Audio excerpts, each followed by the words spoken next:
Hello and welcome everybody to the GDQ Hotfix. I am your host Etchy.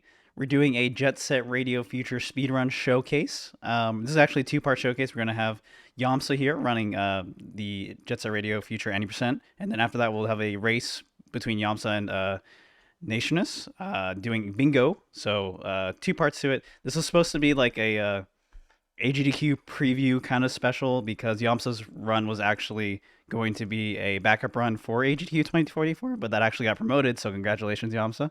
So it still kind of works as a preview of what you might see if you tune in next week. Again, AGDQ 2044 starts Sunday, January 14th, this Sunday, so make sure to tune in. It goes all the way through January 21st. And without further ado, let's just go ahead and get into things. Why don't you go ahead and introduce yourself, Yamsa? All right, thank you. So yeah, my name's Yamsa. I'm the world record holder for this game. I've been speedrunning for about 3 years, and yeah, I'm looking forward to showing off like the high skill capabilities of like this speedrun because it's a very movement-based speedrun that like requires lowering your time by improving your movement. So yeah, 7th days.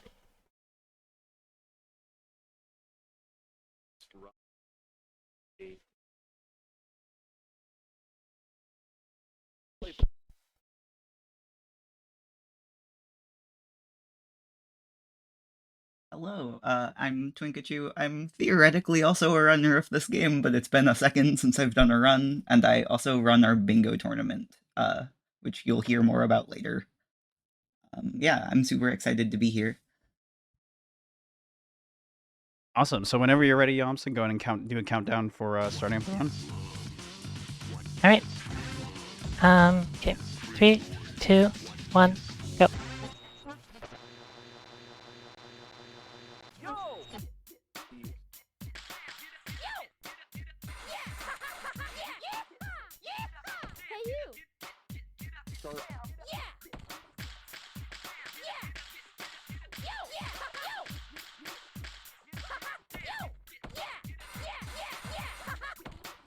Sounds like Ace can stream here, Ace.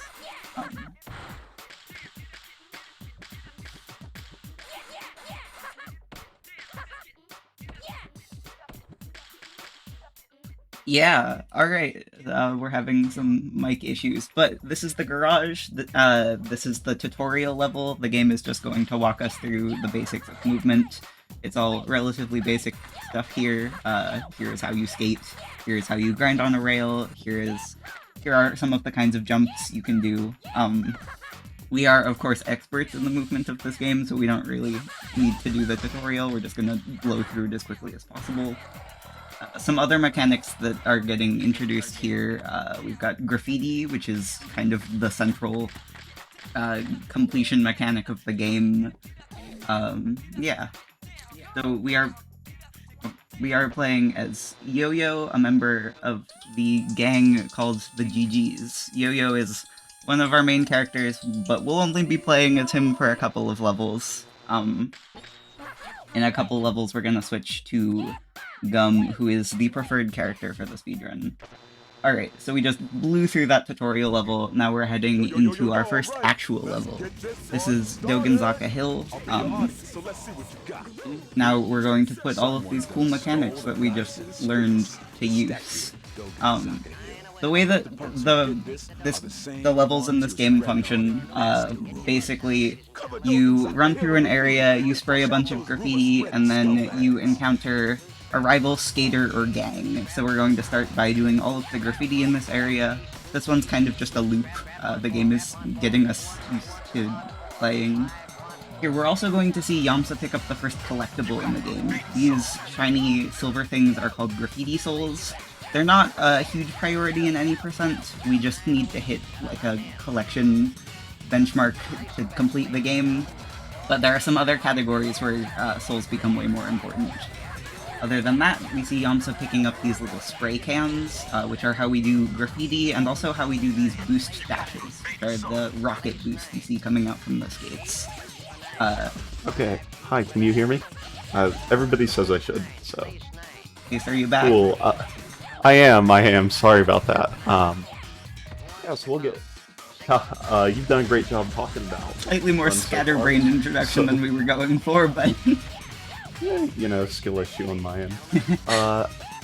So, the main gameplay loop of this game is running around and spraying all of the graffiti in the levels and areas of Tokyo-to, which is a futuristic representation of Tokyo that occurs in the great year 2024. Welcome to the year of JSRF. so appropriate that this is the year we get to be at GDQ in person. Like it's all coming together. It really is. So what ends up happening is that we spend time spraying all the graffiti on the map, which Yamsa has completed right now, and then usually something else will occur. In this case, we'll be meeting Beat, the first character that we can unlock throughout this run, and we will be required to do that to progress. We're also about to see a mechanic that we will not see again for the rest of the run. There are these collectibles on the map called graffiti, or called mixtapes. When you pick them up, it puts more unlockable souls on the map. This is literally the only place in the any percent run where doing this is faster than just picking up the collectibles on the map by default, but we're seeing that here. That was that little golden thing. Yeah, we have to pick up, as Twinkatu said, 20 graffiti souls throughout the run. So there are roughly 105 of them that we could pick up, and only about 22 of them that are viable to pick up in any percent. And so we have found the fastest 20 to pick up, and that is the 20th one right there. It's picking up the mystery tape and then unlocking it by doing 3 whole air tricks, which we'll do in just a second. So coming up, we're going to do a race against Beat, the character we just met. Cool little piece of movement there. You saw Yamsa kind of jump over something on the ground. There's a cutscene that triggers there if you land on the ground, but if you just jump over it, you skip like 2 lines of dialogue. Nice, I hit it. Ooh, that's negative shuffle right there. So what this is if you run into a character and then shuffle, due to the mathematical formula that goes into what calculates the speed of a shuffle, it actually increases your speed over time as opposed to decreasing it. We'll be doing shuffles a lot throughout this run, and I'll talk about it more, but this is the unusual state you can get into when you run into somebody. It allows you to go super fast, infinitely fast even, until the game could not even handle it. So that is a really cool piece of tech that saves about 10 seconds during this race against Beat. Eventually, if you stack too much speed, you'll start clipping through walls because the game literally can't handle how fast you're going. People can also place their bets about the race time. I have no idea what the negative shuffle beat race time actually. But 1:13.98. Let's go One, with yeah, like 114, 115. all right, somewhere in that. the Okay. range. Can you frame boost for me? I'll try. That would be cool. Oh my god. Oh my god. You got it. You got the double. Let's go. Okay. 1:13.25. Excellent time. Very well done. Clap. I'm clapping, but I don't want to So- like clip out my mic. Yeah, true. So, we'll talk about it while some plot is occurring. Frame boosting is a specific type of speed tech where you have a 1-frame window. When you start and embark on a rail, you get a speed boost. On the next frame, that speed is capped to the maximum that you're allowed to have. So if we leave that rail, we're no longer bound by that speed. So we can actually gain a huge amount of speed by doing consistent frame boosts. They're a 1-frame trick on a 60 FPS game. So it's very inconsistent and rare, but it's really, really cool when it happens, and she got 2 of them in a row. Your speed also stacks, so they become especially relevant in like ILs. You can chain a bunch of them together and go flying. Yeah. Because Yamsa did something absolutely awesome, we had to talk about it.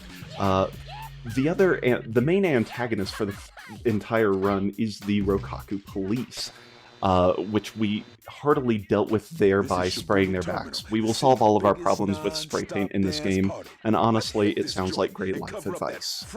We'll see the cops again, so we can explain how cop fights work in more depth at the end of this level. This is Shibuya Terminal. This is the 2nd level. Compared to Dogenzaka Hill, which is just a big circle, this one is a lot less linear, and therefore a much more interesting speedrun. So Yeah, this is my favorite level to route and work within because it is just an open sandbox. Again, the whole point of JSRF is to have a very cool movement-based game where you just enjoy moving around the map, and we have a lot of movement tech that he's doing right now. He's managing her speed very well and doing quick turns, which are left turns that allow you to preserve the maximum amount of speed that you can while also changing direction. They're just little stick movements. You can see at the bottom left the input viewer. The little two offset O's are where her thumbstick is in relation to the center. And so you'll be able to see as she does quick turns, it kind of snapping around all over the place. So it's a really cool piece of tech, and a lot, again, as she said at the start, movement is the key, and that's what keeps us coming back to this game. Because it has a near infinite skill ceiling. Yeah. The movement system in this game is a little tricky to get a handle on. It's a little bit weird, but once you figure it out, moving around in this game is so fun. Yeah, it's the joy that everybody brings coming back to this run over and over again, because it's just such a joy to almost effortlessly blast through these levels, and you'll feel the progression of it as you go from clunkily moving around to kind of understanding it to all of a sudden being able to move anywhere at any time at maximum speed. It's tons of fun. Also, story update, this gang that we've just encountered is called Poison Jam, and they're the primary gang that we'll be fighting against for the first 3-ish chapters of the game. They're these big lizard guys. Currently we are doing a challenge where they're showing us some cool skating movement, and they want us to prove that we can do the same trick, but we're gonna do it better because they're not very good.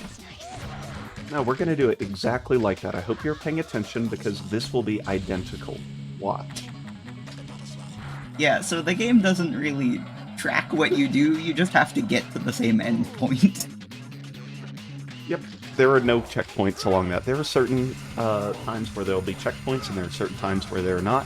In this case, you just have to get to them, so we go ahead and do exactly that. Here we're also going to do exactly what they did, except, no, we're gonna also do it better.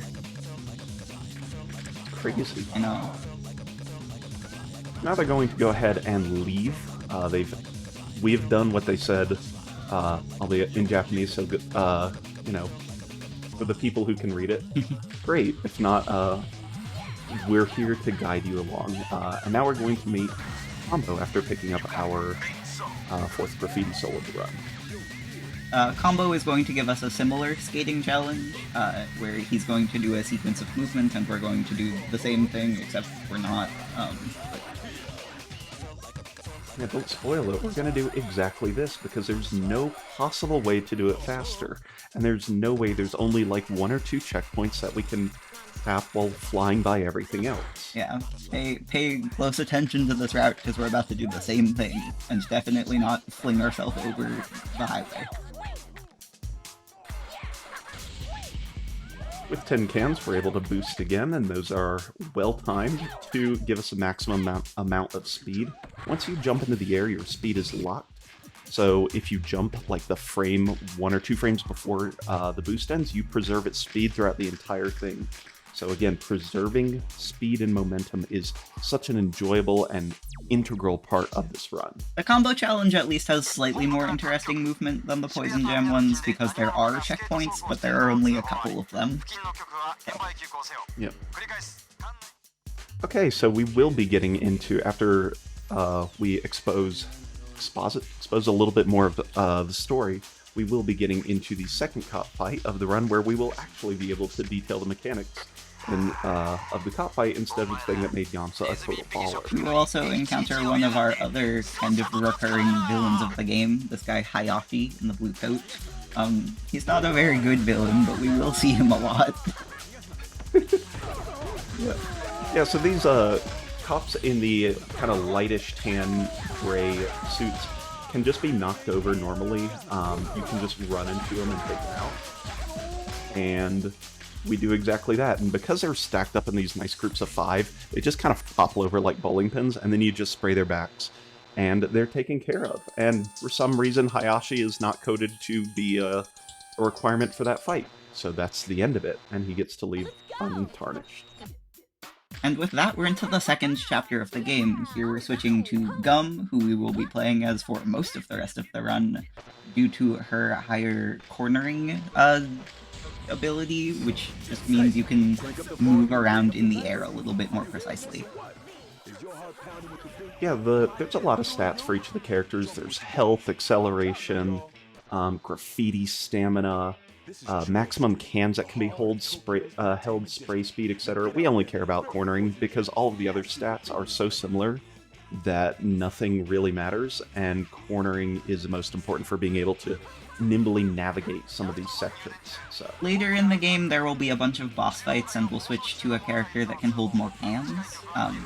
So other than that, we'll be Gum for the rest of the run. So what's happening right now is that is something that'll happen a lot throughout the next set of levels. There's some dialogue between the cops that you're overhearing, and you're able to do things before initiating the cop fight trigger. Yamsa's going ahead, spraying 2 tags, and then just barely finishing that one in time before the tanks roll in. So that's a really precise trick that has like a 1-second window where you have to do all of that while also picking up graffiti soul before the tanks roll in. And you can't spray tags during cop fights, so we have to get that done really quickly, so nice job there. Also, our enemies have escalated quite quickly. We went from a couple of cops to several armored tanks to take care of this one teenager on roller skates. It's the way this escalated quickly really encompasses this game's plotline with the villains of this. The tanks are not the largest show of force that we will be seeing throughout this run, although it is quite considerable. It's the quickest, like, escalation point in the game, although there will be fighter jets later. Yeah, it's a little bit ridiculous, but of course, for some reason, they are weak to spray paint, so we're going to go ahead and use this spray paint to take them all out, just by tagging them twice on the sides, and then the dude pops out, and he gets tagged as well, and he's very sad. Hayashi challenges us to a 1v1 on the top of Rust, and we're going to go ahead and do that. It's King of the Hill, so, last man standing, I suppose. Yeah, we're gonna fight Hayashi, like, every 1 to 2 levels, and very little is going to happen. So you're supposed to fight him here, but we have discovered that you can just fling him off of the building and it kills him. Yeah, that's fairly well known, but it's quite kind of picky to do, and it's very fun. Yeah. Here we're just going to run around this level. This is Chuo Street. It's also kind of a circular lap-shaped level. So we're just going to run around and spray all of the tags. Although we already have a bunch of them done. The tags that get sprayed before the tanks spawn specifically are tags in, like, slightly inconvenient locations. So this lets us just do a loop without having to divert from our course, basically. Yeah, this is the second chapter, as Twinkachu said, and this really gets into the main gameplay loop, where we go to a certain area, spray some graffiti, take care of some kind of enemy in one way or the other, and then move on with our lives. So it's really just an enjoyable time of the game to play, as it's the main core game that we're all here for. You hear great music, you move around the map in a really fun way, and it's just a great time. Later we'll see some very pretty looking levels. A lot of the level design, especially in the later game, is really cool. Not yet though, this is kind of just a block. Yep. We're just in a city. Yeah, I'm sure, New York City looks just like this, right? This does look like my neighborhood. With the giant chameleon statue sitting in the middle of Times Square, that's pretty normal. Yeah. So. We've all seen the giant chameleon. I assumed you had. So. Of course. So as we're going to be wrapping up with this front side of the graffiti here, we are going to be meeting our old rivals again, named Poison Jam, and they're going to challenge us to a race.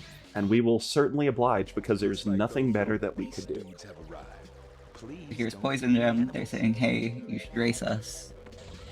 Do another lap of this level you just did a lap of. Except, just kidding, we're not going to do that. Because we're speedrunners and we have a skip. Wow. Spoilers, I can't believe it. Speedrunners with strats to avoid doing something that takes time? Say it isn't so. It's almost like we've played this game like once or twice before. I don't know. Yeah. So, in the story, the next area that we're going to, which is Rokakudai Heights, you are required to have Poison Jam, the Poison Jam race done. It is an absolute requirement if you don't know the specific tech. It's a very interesting level. Again, it's a little more of a sandbox level. It's not like a lap level or a loop. There's just stuff everywhere, and we're going to have to spray it down. The like full graffiti route of this area is one of my favorites. It's a really interestingly designed level. It basically has 2 layers that you have to run through.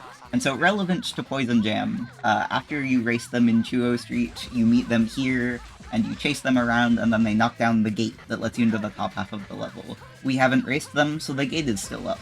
But we're gonna use some cool movement to get around that. You can see the gate on screen now. Second. It's that right one there. It's supposed to be done, or knocked down with a little cutscene, but we're not going to do that. Instead, we're going to run over to this rail here, jump up, and then set up out of bounds here, clip through this where there's no wall, and fly out of bounds. We're going to take this around the side of the map, sufficiently far to hit a death plane. When you fall into water or out of the map, as we'll see later, you get respawned in a specific location that's nearby to where you fell. That water is coded to bring you to the other side of the gate, and has allowed Yamsa to skip the entire Poison Jam race, which is a 2-minute time sink. So that's the first major skip of the run. When you're learning the speedrun, that's like the first or second skip you learn. Here we're also going to have a cop fight. Technically there are 3 of these in this upper area of the level, but with some slightly weird movement we're going to avoid the other ones. The game forces you to trigger these cop fights by putting the triggers around graffiti tags, but you can avoid them if you're very careful about it. I'm sure we're not any amount of careful or have planned around any of that. No, of course not. Yeah, of course.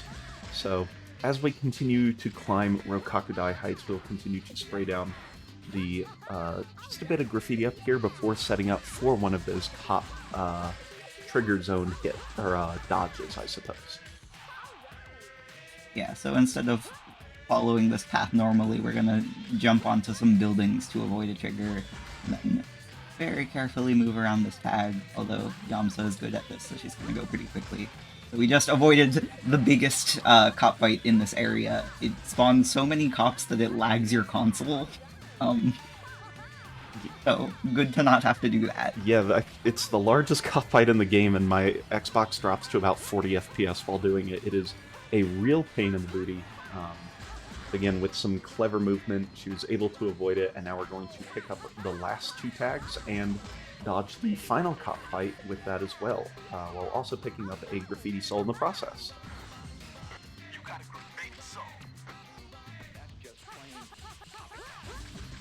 Alright, the cop fight is right next to the end of that large spray right there, so by stopping right before we get to the end of it, we go ahead and dodge that, and that's great. We're out of here doing 1 out of 3. Also, finishing the graffiti has opened up that gate that was locked previously, because the game just assumes you did what you were supposed to. So, we don't have to figure out how to get back through that wall.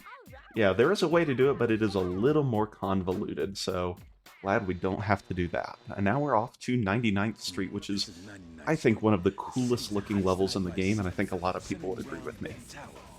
One of the most iconic, for sure. For any of you that have played the original Jet Set Radio, this is like our Benton area. This is 99th Street. This is also the first soul checkpoint in the game a little bit later, although it's such a comically low threshold for how many collectibles you need to have picked up that it's almost impossible to not pass it. So very few people even know the check is there. Yeah, you need 5 graffiti souls in the first 5 levels to be able to pass this check, and there are so many right in the way. So, yeah. Instead, what we're going to do is we're going to run over and start a cop fight early by clipping out of bounds by doing quick flight. By jumping on top of the wall there and then jumping into this light side area, we are going to start this cop fight early. This has also been rerouted recently, which has led to a very interesting route, but it's also very new, so hope things go really well. He's doing a great job on it. This area, this level is divided into 3 kind of sections. There's this central area where we entered, then there's this, the light side, and the dark side on the opposite. That's so good. You use so many cans boost all around the place, and then just tag every one of those spotlight top card things. So that was really good. Big clap. A lot of the enemies in this game also don't make a lot of sense. The things we just fought are spotlights that shoot you. They have people up top. Oh, okay. Yeah, the Not spotlights. just the spotlights shooting you. Light is not shooting you here. Only the people on top. Okay. So, Still, yeah. people on top of spotlights shooting you. Yeah, don't worry about it. So Okay. From here, Yams is going to do another clip out of bounds and jump. You see that big tower in the middle? Normally you'd have to go a long way around to get it, but because we spawn right there when we clip out of bounds, we are much closer and avoid a long walk back. We're going to swap characters to reload the level, which reloads the top dialogue. Normally the game thinks you're leaving the level and coming back, so you're going to do that. If you interrupt the cop dialogue, it never finishes, or the trigger for it finishing doesn't ever get marked. And that trigger is required to spawn the second cop fight in. So because we never hit it, we're going to go ahead and completely ignore the second cop fight, while also frame boosting like mad around 99th Street. Great job. The other layer of that is that doing one of the cop fights is required to get this dialogue that lets you skip the second one. So you have to do one of them, and the one on the light side is much faster to do. So we do that one and then skip this dark side one, which we won't see at all, because we skip. Yeah, that was also at 99th is the most recent of the reroutes that we've done, and that piece of movement right there with the double boosts across the top of the buildings is the result of some of the new rerouting that's been done. It's a really tough but really cool piece of movement that Yams is able to do absolutely flawlessly. We're just gonna finish up spraying the graffiti tags on this, and then we're going to go into a new kind of rival gang encounter. A gang called Rapid 99. We're basically gonna play capture the flag with them, except we're not. No spoilers. No, we're gonna play. It'll be 3v1. This is also the area where the cops would be spawning. There would be 4 spotlight cops there, but because again she did the skip for it, there is no cops there, and we can finish the level very, very quickly. So now at the top, We're also we're playing as a different character because the cop fight skip required a character change. You can change back. It saves like a fraction of a second to not change back to Gum. Yep. So now we're gonna go ahead and climb Benton Tower all the way to the very, very top using the Spiral Dragon here, and talk to Rapid 99, where they will challenge us to a flag battle. So flag battle works. There are 5 flags. It's best of 3, and it's a 3v1. So be good. The first flag is over by the light side here, where we saw the first cop fight. However, instead of getting the flag, we're going to manipulate the AI a little bit by bumping this character twice, and then setting up. Let's see. Execute a boost, which stuns him, knocks him into the water, and then stuns the third one. If you boost, it stuns the character for a short time and they must walk forward. The AI then, after respawning from the water, goes ahead and attempts to route themselves from their current location to the flag, which is directly across the water. Because there's water in between where they are in the flag, they'll fall into the water again, and fall into the water again, and fall into the water again, until they run out of health, and when all three run out of health, that's the end of the challenge. It's much faster, and it's awesome, and it's called Curse of the Evil Mushroom. Shoutouts to Ace Bats for that. We discovered that on accident. I don't think you could discover that on purpose, to be fair, but also we're going into the hardest trick in the run, so... Yep, this is Cucumber. We're going to try and clip right through the floor. There's a certain timing to it, so I'm going to be quiet so Yamsa can listen to it. Yeah, and then we'll explain. Alright, here we go. And I don't think they like strangers up in their house, you know what I'm saying?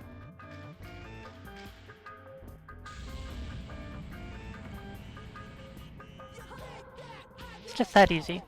It's just that easy. Let's go. So, I want to point out that looked easy. You have to jump at a perfect position and a perfect angle for that. There's sub-pixel alignment, for example. I don't really know exactly what goes into it, but it was discovered in like 2017 and wasn't replicated for almost 3 years until someone did it once.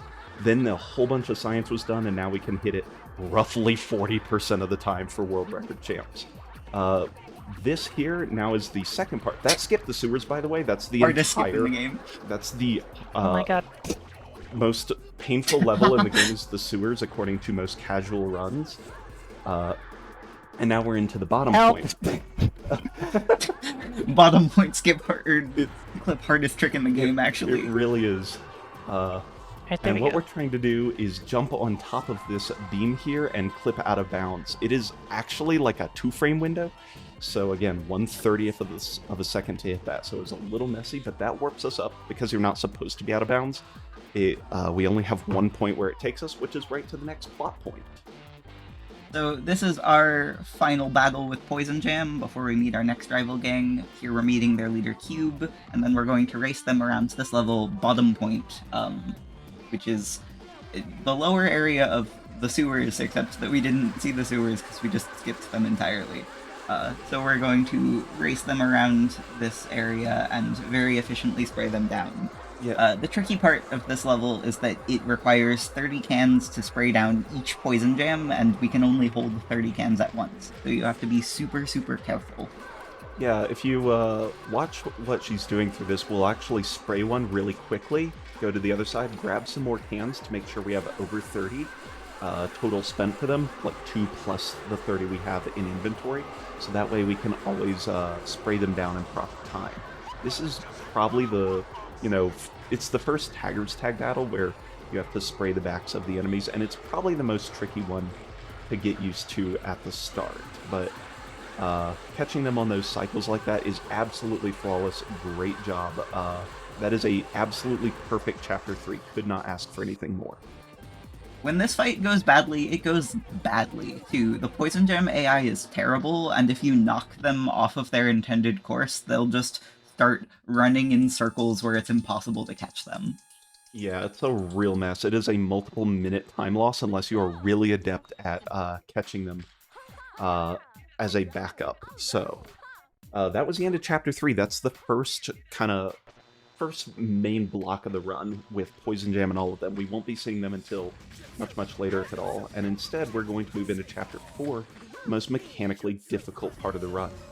She's casually just going to jump on that bus and then use that to jump over to the edge. That's also fairly precise to grab those 2 graffiti souls, but again, Yamsa does things that us mere mortals can only hope to do most of the time. So this is where the game decides it's gonna get hard. This is Hikage, community least favorite. What's difficult about this level is that it has a bunch of these tower structures, and if you fall down them, there's really no easy way to get back up. Yep. So, unless you're very careful and know exactly what you're doing, you're gonna spend a lot of time falling and climbing back up the same tower over and over. Yep. So this is a very quick section here where the cops again are going to talk for a long time, and we're going to try and do as much as we possibly can during this dialogue sequence while also setting up for the next one. So Yamsa's going to go ahead, do a couple of jumps around, and climb up that tower incredibly quickly, then spray down these next two tags right before the dialogue finishes, and there it goes. And she goes ahead and gets that just in time, and now we are introduced to the newest machination of the mind of Hayashi, the Terror Drone. Terror Drone is really the only appropriate name for this thing, because what even is that? It's, I wouldn't worry about it. It has tags on the front and sides that it needs to be taken care of, so we're just going to go ahead and jump right up to it, and at half health it will go ahead and play this cutscene, and then we'll try and spray down the other half of it, and oops, if you blink you missed it, it's already gone. Okay, there's a possibility I might fall down here. I'm a little too fast. Yeah, the Terror Drone really likes to just fling you off. If you jump onto it at the wrong angle, it'll just send you flying. Yeah, its legs are grind surfaces, but they're some of the only moving grind surfaces in the entire game. So that can have some really weird interactions with the game and launch you all the way to the bottom. But again, Yamsa's far too much of a gamer to let that happen. He's simply too good. From here, describing the layout of Hikage Street is kind of important. It's kind of like a 3-leaf clover where there's a left, center, and right section. So we're currently in the center section. So we're going to go ahead and spray all the graffiti here. In each of the left, center, and right sections, there's also a cop fight, the Terror Drone being the kind of important one in this area. So we're going to go ahead and stock up on a whole bunch of cans and then get moving towards the next section after Yamsa sprays this extra large at the very bottom. The other complicated part of this level is that since the towers were not hard enough, there are also not a ton of cans here, so you have to be pretty careful. There are enough to do everything you need to do, but there aren't extras if you mess up. So. Yeah, one thing we haven't really been able to touch on a ton, but there's a ton of routing done behind the scenes that involves can management, because you have a requirement to do to spray this graffiti that requires a certain amount of cans. Anything extra can be used to increase your speed via boost dash, and so managing your speed via boost dash and what you're required to do is a constant routing decision that we have to make, and it's really, really one of the draws as a router to this mission, and that was a crazy good cop fight. There are also some boosts that are... that's a 2-frame jump also. Yeah, just casually. Interrupt my own sentence to that right there. Hard jump. There are also some boosts that are required. For example, this level we see the introduction of armored cops, which are the ones wearing the heavy black armor. You have to boost into them before you can knock them down. So if you go into that fight without any cans, you have to climb up the tower to collect them first. Cops also drop cans when you knock them down, so cop fights can be a really good source of cans, but they despawn when the fight ends, so you have to grab them before then. Yep. That's really about it. We'll get to see a repeat of that, so you can see that in action here in just a minute as we get to the right side of the map, where we are going to have exactly 10 cans, and then use that to boost into these armored cops again, just like that. Again, you see all the cans kind of flying out from them. That helps us refill our cans, and again, finish that cop fight in the perfect position to go ahead and start spraying graffiti on the level. There's so much careful movement that's being done right here that we can't talk about because it's just so inherent. It's really quite impressive to see. Yeah. There's so much going on movement-wise in this game, it's insane. This is the last kind of area of graffiti in this level that we need to clear up, and then we will move on to the next level. Do we want to start explaining the next level now? Because it's we'll do it. We'll do it in just a minute. We've got just a little bit more time to knock this out as we wrap up the cans. We have a kind of a particular route for the end of this, which looks a little convoluted and out of the way because we need to have 10 cans going forward just so we can move on and boost along really quickly to grab this graffiti soul. Just like that. Again, we need 20 of those before about 30 minutes from now pass, and we already have I think 34 or 14 of them. So. Okay. Alright, heading into the other hardest trick of the game. There are two of them. They're hard for different reasons. Yep, this is, it's going to be quiet time during that, so we're going to go ahead and explain this ahead of time. There is, just like all the other levels, there are cops that are going to be talking, and then at the end of it, if you are not in a trigger zone for the cops, you don't have to do the cop fight. This is the hardest one, though. You have a huge area that you have to do a 34-second perfect piece of movement to get through.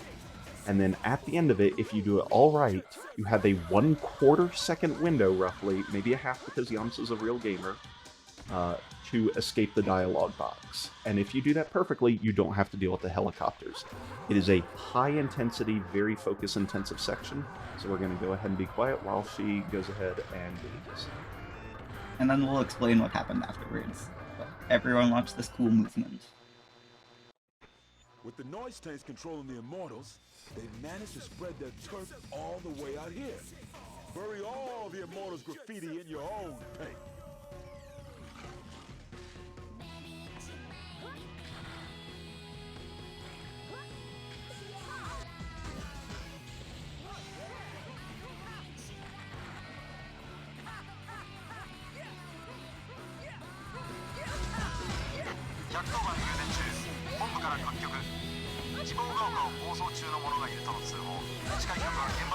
Ooh, that might be a problem.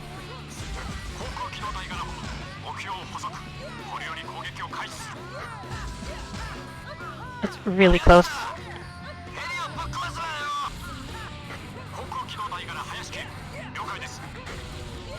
Oh my god, okay, we got it. Oh my goodness.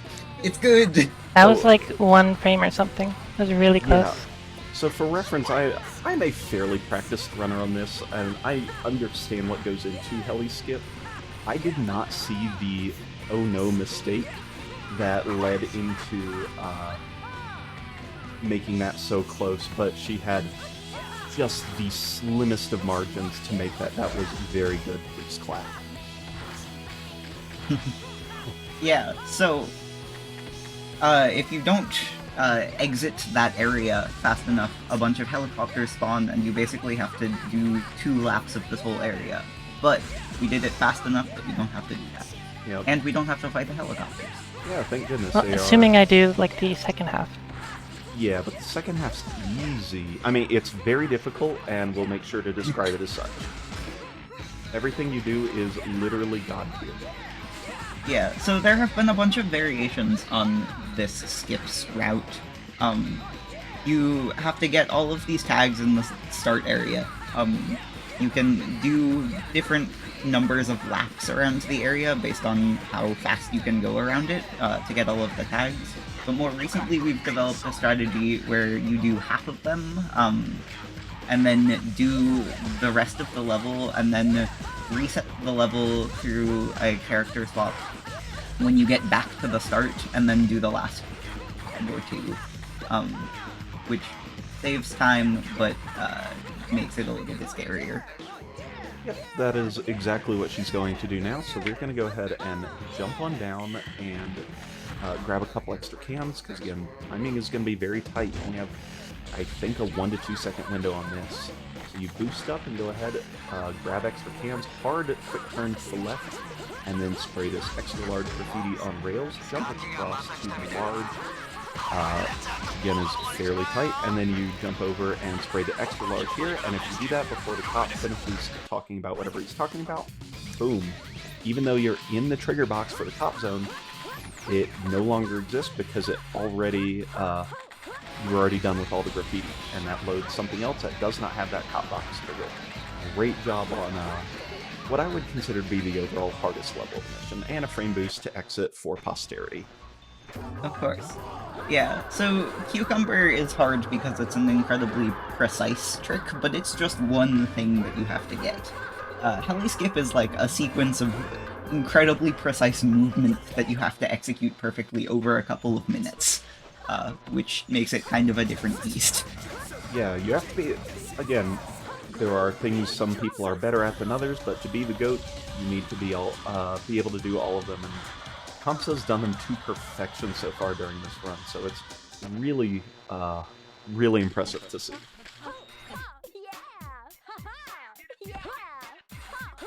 Right, we are going to head over to the third level of Chapter 4. Similar to Chapter 2, we go to the garage as our hub zone and then jump back out to a different location. And this time we're going through 99th to the Skyscraper District and Faro Park. Another kind of notorious level for a casual playthrough where people have memories of it, but maybe not quite as fond of it. Yeah, so what's interesting about this level coming up is that there are a lot of places where you can fall off of the map, which is scary and frustrating if you are playing the game for the first time, but leads to some very interesting routing. Yeah, it's First we're gonna fight some cops. Yeah, we have to do that customary at this point to fight some cops. So we're going to set up in a very specific location to manipulate the cops on the other side of the rail, knock the armored cops down, then boost to the other side, and because of our specific setup there, all of the less armored cops are just set up in the perfect spot to get bowled over and knocked out very quickly. That's called the sobriety test. Yeah, the cop AI in all of the fights, but specifically that fight, is really bad. The cops kind of just do their own thing, and so manipulating their AI to get them to group up and be easy to knock down requires some really, really precise movement, and also sometimes some luck. Yeah, a little bit of luck explains a lot for the cop AI in this game.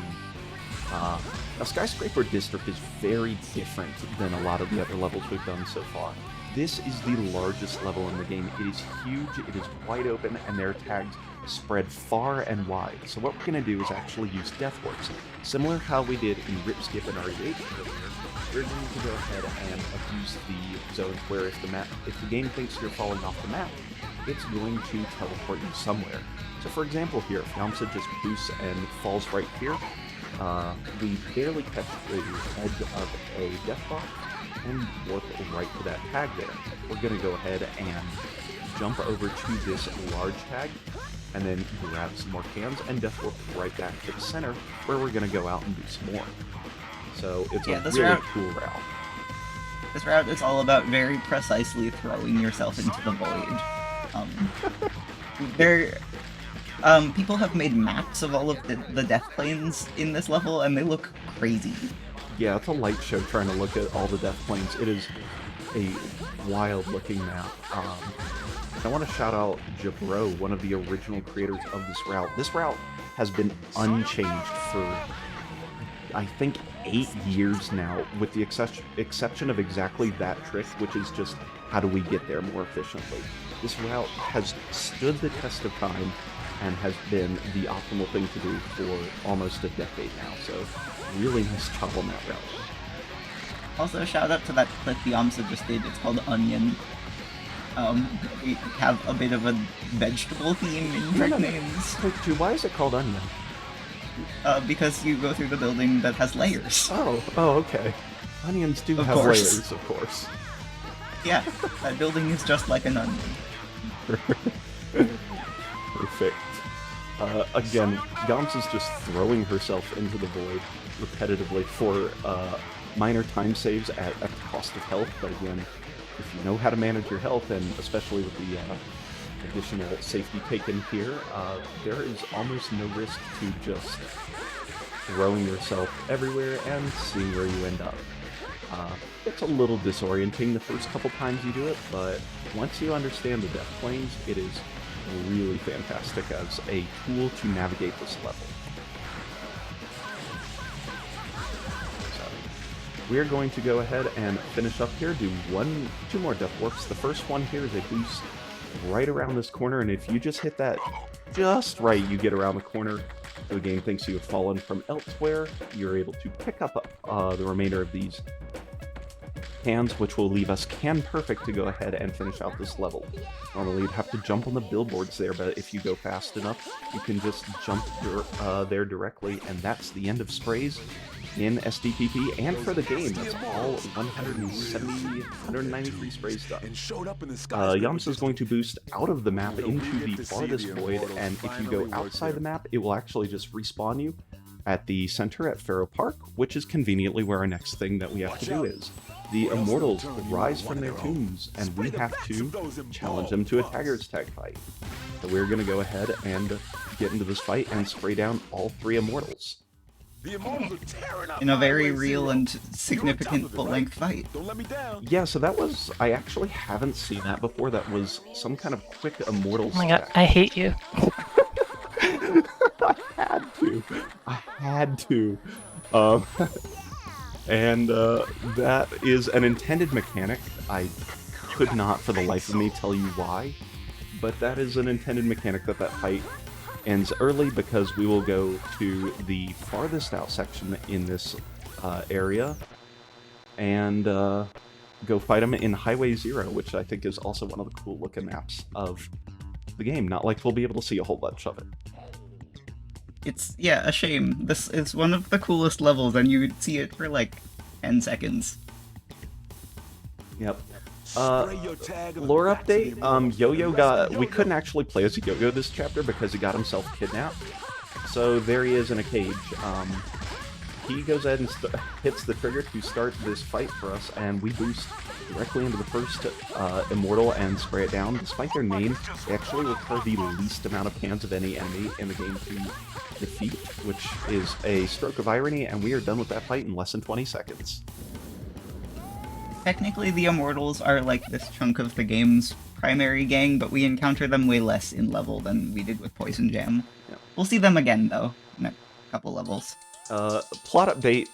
Yo-Yo has dropped the Uno reverse card on us and dropped the cage on us, and now we are the ones who are kidnapped. So we are taken to the Rokaku Expo Stadium, where we are going to... Ace, are you ready for the most exciting part of the run? It's the most exciting 2 minutes in Jet Set Radio Future history, and we will have to play a one-off game called Death Ball.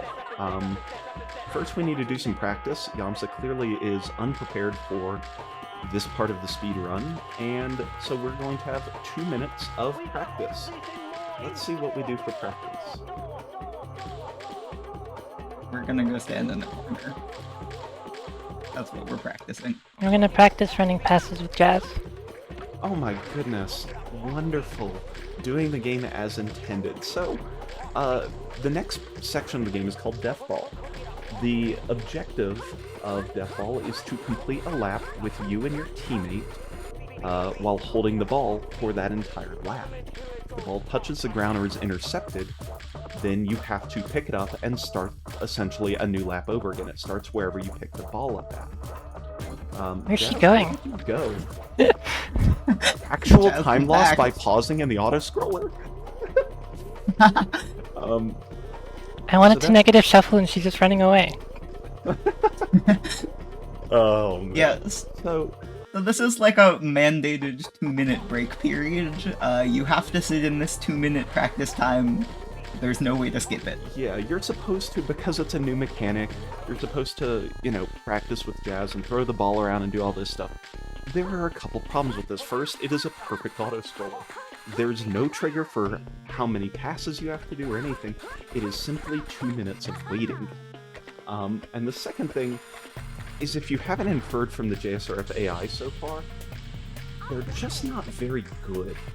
And so compared to a world record tier speedrunner, or even anybody who has played the game, the AI is absolute garbage, and so it is dominated by us running the ball around the map, 90% of the time. So there's no purpose to this practice whatsoever. So, it's a great time for a break, a great time to refill your drink, stay hydrated, everybody, whatever you need, and we'll be back, or you can join us in a minute and you'll miss nothing. Yeah. No. This is the point where the game, where the devs ran out of money. Is really what's I happening. think a tutorial is justified. Okay, don't hit yes. So, fun fact, you have to hit yes to every dialogue in this game, except that one. You want to say, yes, I want to do the thing.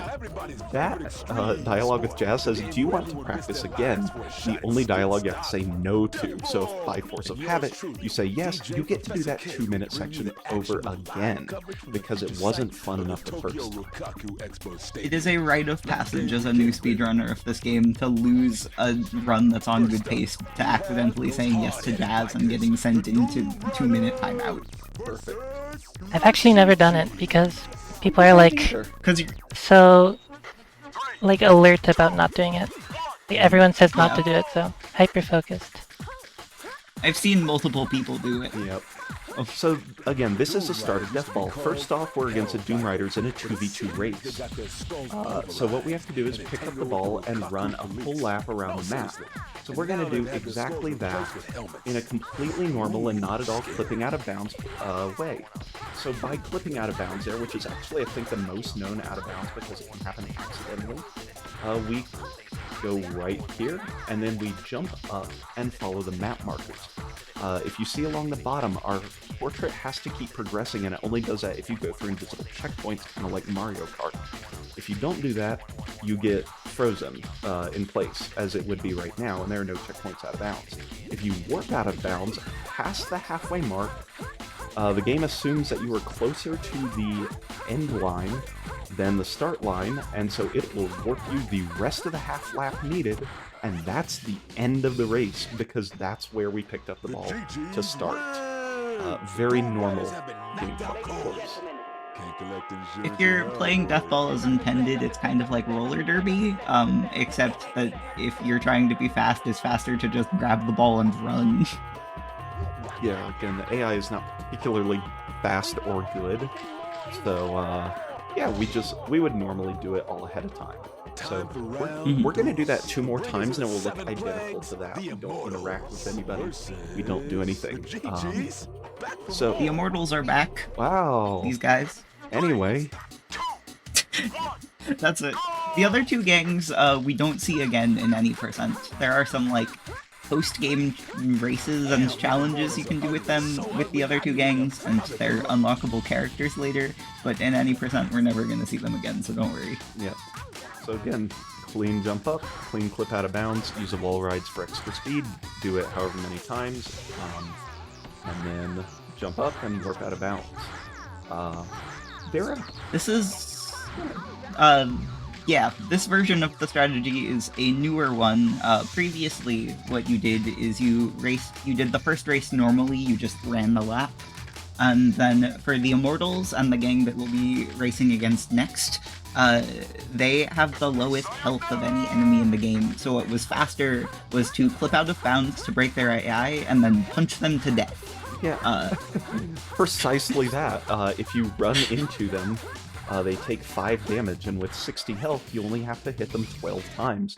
If you did it perfectly, it was 15 seconds faster than doing a lap. So the kill strats were born. And that came out of the same era that brought us Curse of the Evil Mushroom, when someone tried to do a defeat everybody with the alternative win condition run. Yeah, so, you have to punch them to death, but in a game that doesn't have any sort of, like, fighting mechanics, so you just have to run into them repeatedly. Yeah, it uses the collision in this game, which again, because it's mainly a single-player game where you run around, the collision is a little janky at times, so it was inconsistent. You could do it nearly perfectly, and there wouldn't be a reason why they just wouldn't take damage sometimes. So this strat, with the out-of-bounds clip and teleport around, doesn't save any time overkill strats, or maybe it's only 1 second at most, but it is hyper-consistent because it's only based on what you do.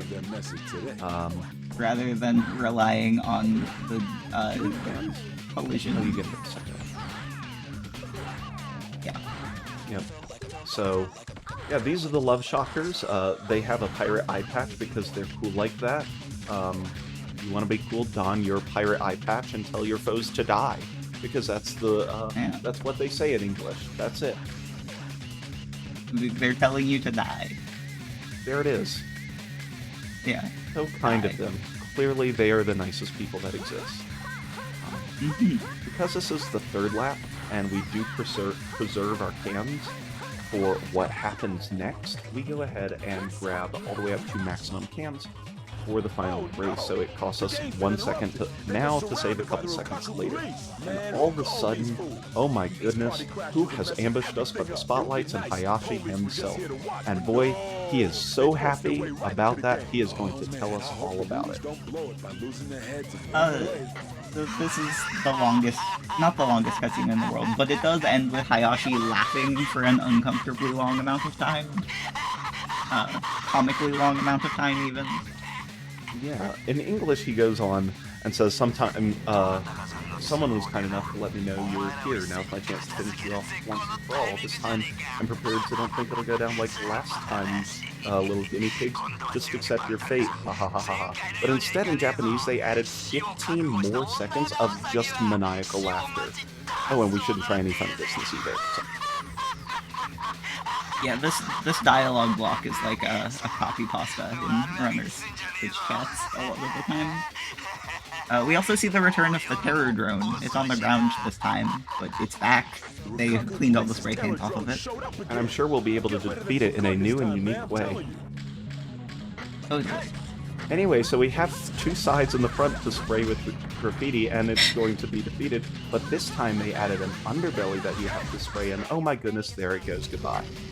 Truly. If you take longer to spray that down, the bottom starts spitting out these like laser rings that do a lot of damage. So if you don't have the speedrun route, it's actually relatively easy to die right there, just because you take so much damage from the donut rings. Yeah, for lack of a better term. It's being called Krispy Kremed for a reason, because they are donut rings in a kind of white color. So yeah, works out. And now we move on to chapter 6.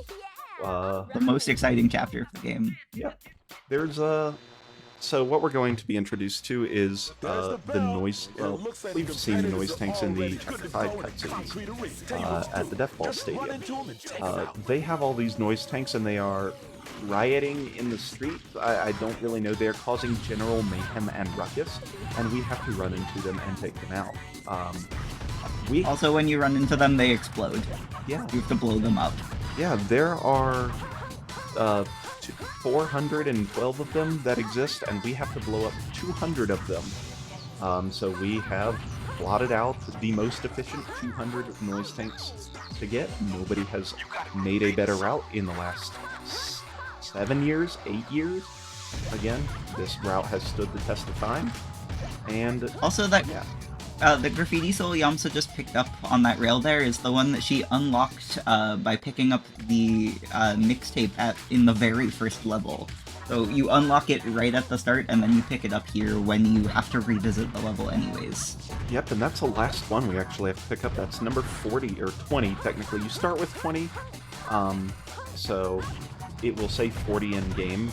That is the 20th graffiti soul picked up. So that is pretty much it for collectibles as far as we go, and now we just have to slam into these noise tanks repetitively. Honestly, it's a little repetitive for speedrunning, but it's also very cool because it is 100% purely movement-based. It's really very cool, and I think is one of the chapters that's most representative of overall skill. Yeah. Also, as of completing... Oh yeah, one of the noise tanks here is just lying on the ground. As of completing Skyscraper District, we're pretty much done with graffiti in the game. From this point on, it's all boss battles, using the graffiti mechanics that we've learned in the earlier game. So we're going to fight the noise tanks in a couple different scenarios, and then head into a final boss rush. Yep, we've got a bit more fun movement through that though, so lots to do until then. We are about halfway done with our total noise tank cleanup, maybe a little bit farther. Ooh, just barely missed that bus jump. Very precise trick, requires perfect momentum conservation, and has just a very short little backup. Honestly, I really like that about this run, is that there are very few tricks that are all or nothing. Outside of Cucumber and Heli Skip, but Heli Skip is a skill issue on my behalf, and Cucumber is nonsense.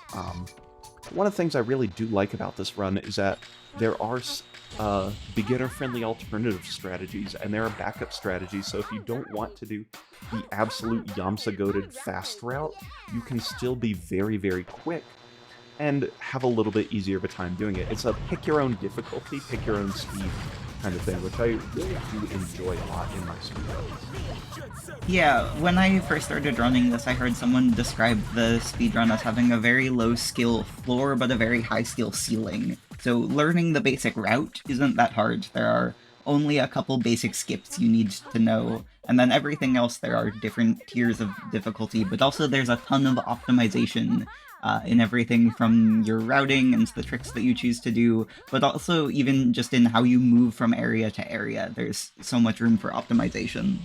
Yeah, and that'll especially be revealed in Bingo, where instead of just playing against the game and the timer, you're playing against a different player.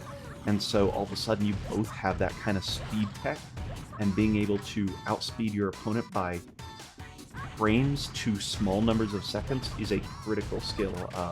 Bingo takes this game and really changes the dynamic of it, so I hope you stick around, and watch that exhibition, which will conclude at the end of this 80% run, which has 30 more minutes-ish.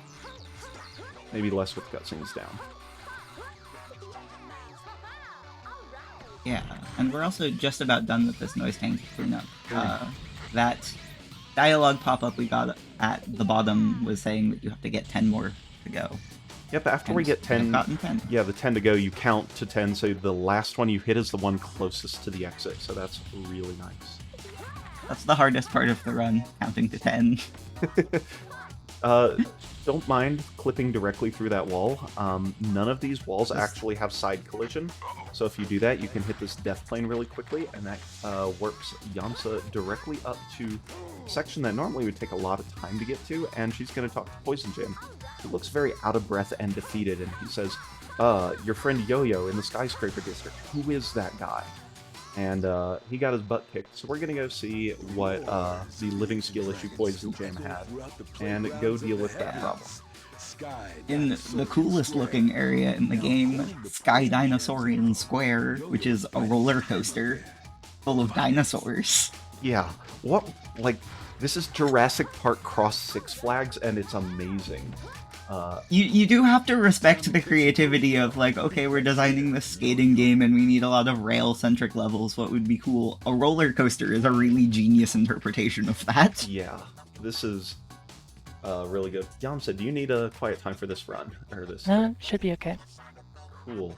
The noise tank route that we have to do taggers tag with the noise tanks here. They take 23 cans to defeat, so we're gonna need a lot of cans.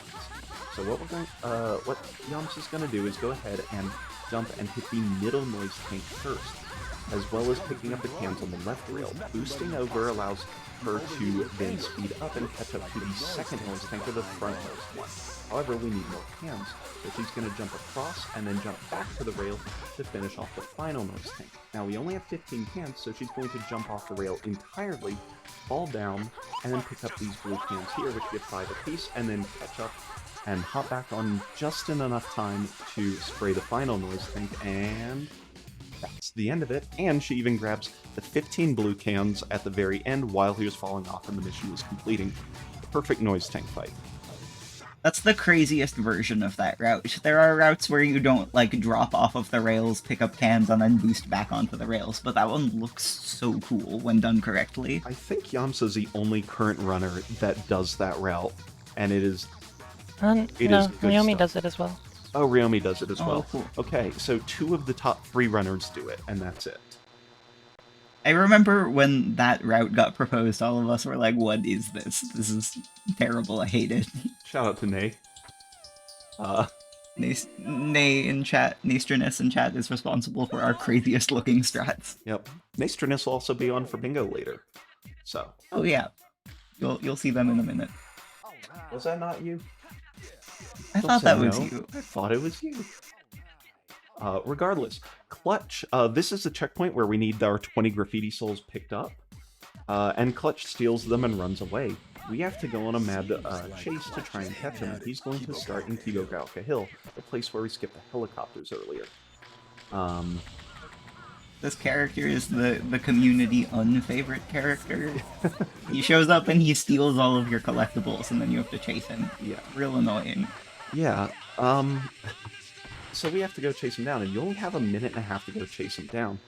But that's no problem for any speedrunner here, because it takes about 50 seconds to run over to Kibogaka Hill, where he will be. However, there's a cop fight in the way, and we're going to have to deal with that in an extra special way. And if you don't catch him in Kibogaka Hill, he starts moving around the map, and so he cycles between a couple different areas, and you have to chase him down and run all over the map. Hi, cops. So, because that spray point is, if you notice when we entered the level, that's when the cop trigger was. It's only a flat plane right in front, just like where that is also goated frame boost again. Because of that, when we reload the level, we haven't hit the trigger on that reload, and so the cops aren't there, despawning the metal fence, and that's it. And we head on into FRZ, which I think is probably one of the coolest areas, and it has the iconic title track of the game Concept of Love, and it's really cool. There is a bunch of bombs, and she's going to spray them. But honestly, I kind of just want to watch this, so if we turn up the beats, and we'll be quiet and just kind of watch this cool section. Yeah. It'd be so fun if I just like mess up all my movement now. Somewhere in a fortified residential zone. No, yeah, no pressure. Don't Spray worry the blue about it. device and stop that timer.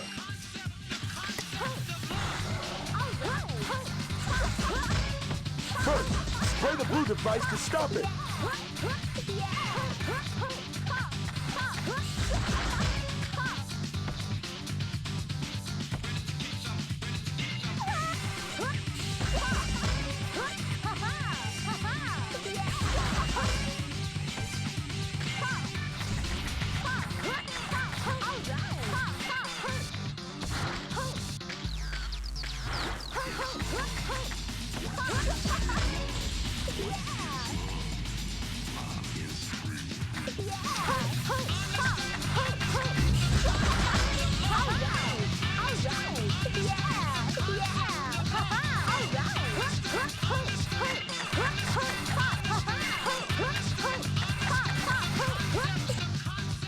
Right, that was pretty good.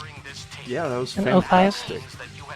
Yeah. That was under a minute, so we have 30 minutes on that top timer here, and Yamsa was able to spray that in 56 seconds, so close to the timer there. Yeah, the game tries to impose some pressure by putting a timer on, but even if you aren't into speedrunner, that takes like 5 minutes max, and you have half an hour. Alright, this section is a little bit more complicated, and so I will explain some of the tricks. That was world record jump, mainly because it was missed by a bunch of world records. You jump on the roof and then skip a couple of these levels, these sections. This is a very vertical level, just like the sewers, but it's verticality done right. And there's a lot of really cool tech that you can use to get back up to the top and down and all around in a really cool manner. So there's a lot of boost jumps and crazy dashes that can be done in order to, you know, just navigate the level in such a satisfying way. Personally, my favorite level to play through. I was going to say, when I want to, like, just play this game, I boot up this level and run through it. Just like last time, there's a 30-minute timer and about 10 bombs to clear, but we're already through 70% of them at this point. Yeah, like everything in this game, you clear the bombs by spraying them with paint, because they are not paint-proof. I think they learned. You would think, yeah, at some point the Rokaku group has got to be like, we have to make our stuff paint-proof, but no. Yeah, the movement in this level is just so smooth. You did it so well. 28:45 on the timer is near perfect without some kind of crazy frame boost speed shenanigans. So again, two absolutely flawless sections on FRZ, and now we'll get to the boss fight of the level with very normal and reasonable enemies. Yeah. There's an intended route through this level, and we're totally not doing it. We're flying around and skipping things. In come the fighter jets that I mentioned 45 minutes ago. Yeah, they send in 4 here. You only have to fight 2 Harrier jets, Last I checked, the Harrier jets cost roughly $100 million a piece. There go 2 of them, and that's the end of the Rokaka Group budget. We free Yo-Yo from here and ask Who's the Man and proceed on to Chapter 8, the final chapter of the game. Aw, not damageless. Can't believe it. Shout out to Go Off Kings for the gigantic 544-person raid. Welcome, this is Jet Set Radio Future, and we are wrapping up this game not too long from now, as we are in the final chapter where Yamsa's going to go ahead and pick Clutch, everybody's most hated character. Can't believe you would do that. And go ahead and finish off some of the boss rush sections.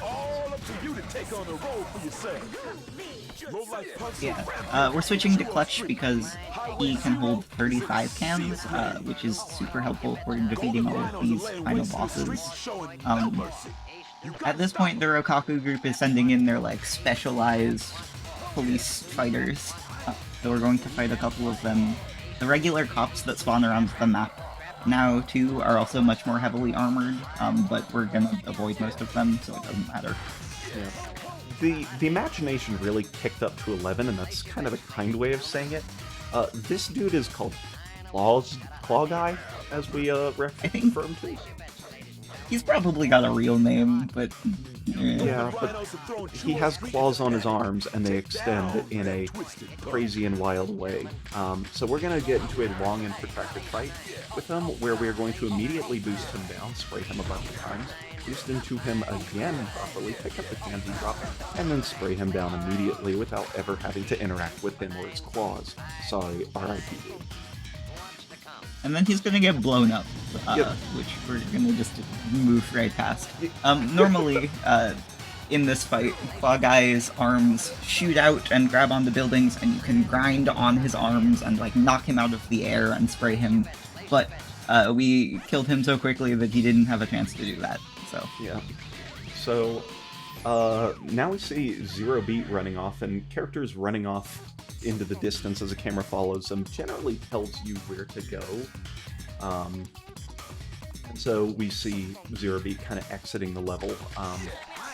The dialogue from DJ Professor KR, impromptu narrator of the run, tells us that Chuo Street, where we are, and Highway 0 are under attack, so we're going to make quick haste and head out towards Highway 0, which is all the way across the map. So we've got a little bit of distance to go. I'm realizing now that because of the mic issues at the start of the stream, we never introduced DJK, who is the narrator we've been listening to this entire run. He's the English voice of the run, because they couldn't find Billy Brown to do in Japan. Yeah, he, in this universe, runs a pirate radio station, and so he is sending us news broadcasts, kind of directing us where to go and what to do. He's a super iconic character in the Jet Set Radio games. He's also in all of the cutscenes, but I don't think we've been watching those either. So now the standard cop fights, as 22 mentioned, have been upgraded into Golden Rhino cop fights. So the difference is that they have slightly more health, so they take roughly 1 second to knock out instead of 0.1 seconds, and they still don't need a boost to be taken out. So truly the upgrade of foes that the game needs. Yeah, the Golden Rhinos are the Rokaku group's, like, secret police group, but they're still more mildly annoying than actually dangerous. There are some dangerous cop fights that do require boosts and difficult management, the portmanteau of can management in this game, but we avoid them because they're not required for the 80% route, because why would we do that?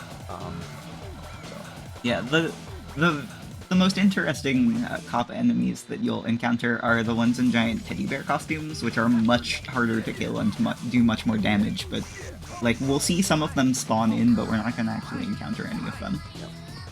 But now that we're in Highway 0 here, we have to go against the second of the bigwigs, and she has a flamethrower. I'm sure that'll be doing great. I'm sure she also has a name, but we just call her Flames. Or Flame Chick. Yeah, Claw Guy and Flame Chick. Perfect. She does not require a boost to be taken out. Please 2002 developers, you have to consider quality here. I can't believe it.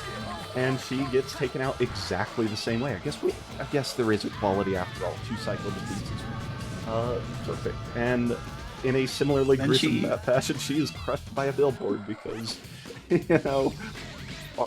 darn, a place. There's a texture mod that makes that billboard say Acme and have an anvil on it.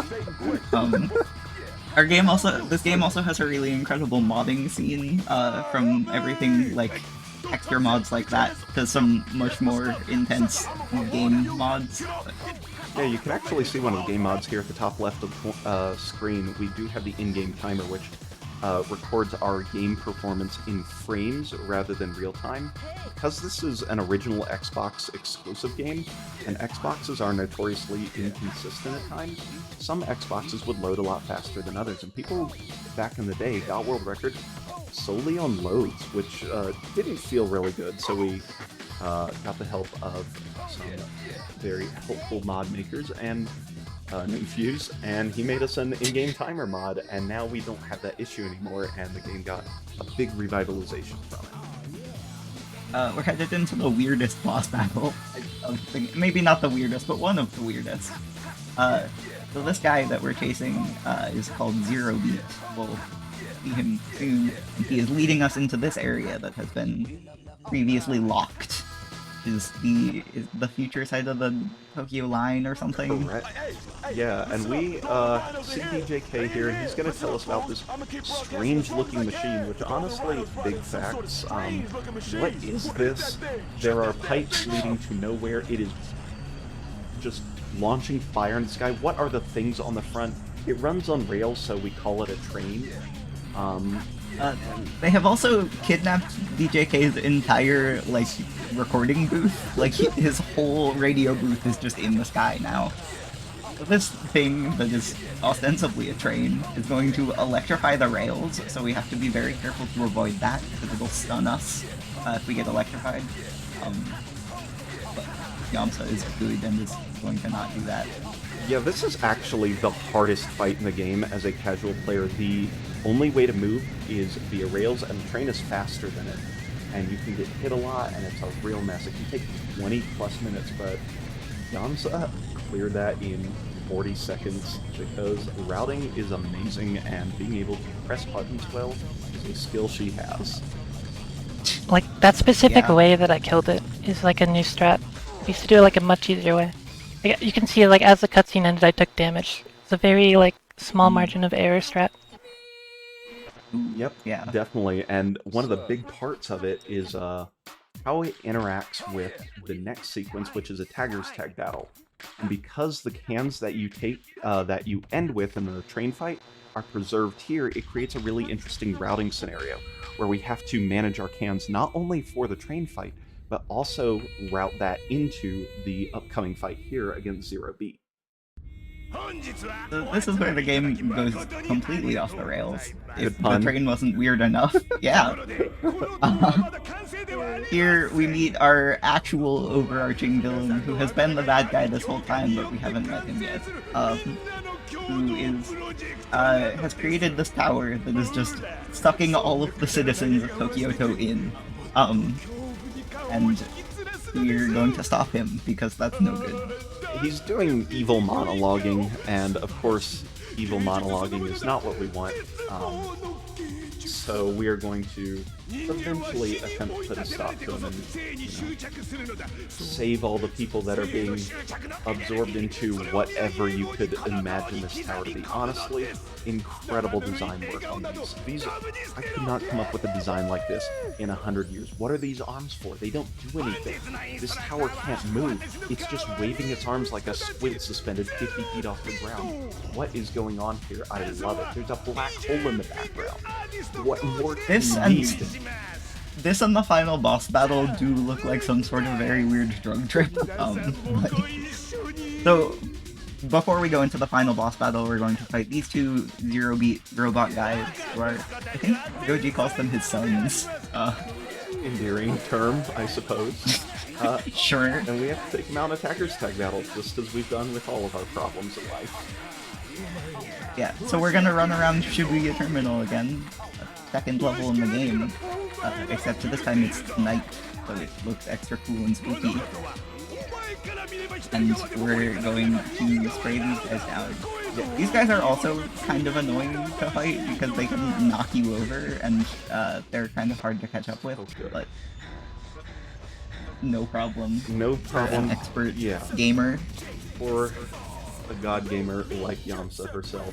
21 cans to take both of them out. A perfectly routed can route with, again, dependent on the number of cans that we end with train, or we end training. So really, on-the-fly routing plus being able to execute it has been fantastic. So. Ace! He said the name of the game! Oh my god! He said the name of the game! Roll the credits, pick it up, we're done here! We're not. That's not a call for fight, I promise. It'll be after the next level. Yeah. The other thing about Zero Beat is that the AI is also terrible, and if you knock them off of their course, they will just shove themselves into a corner and get stuck running into a wall forever. And that's not even the fastest strat. And yeah, and what Yamsa just did is faster than pushing them into a wall. So this is the final boss stage here. This is Goji's tower, if you will.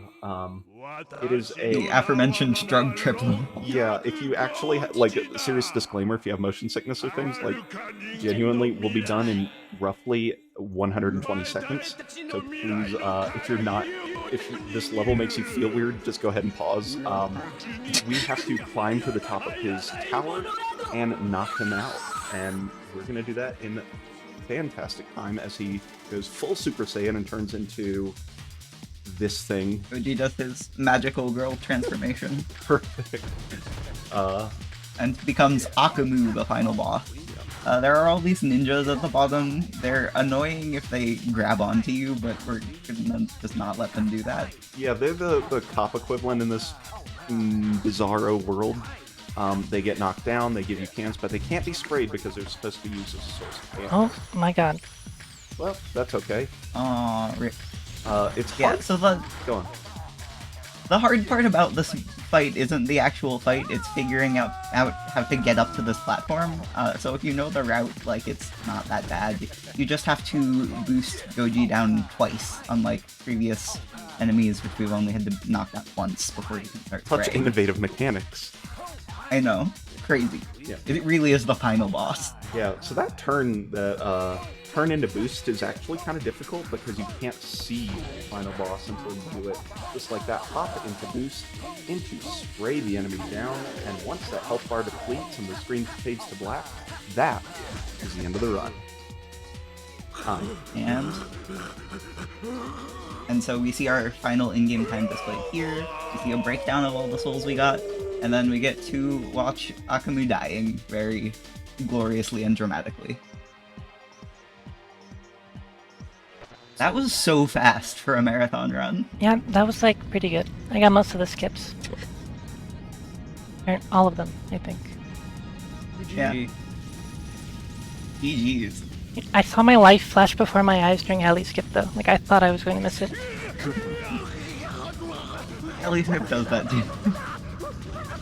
Were there any percent specific shoutouts y'all wanted to do before we start setting up the bingos? Ooh, what are our any percent shoutouts? I don't know if I have any.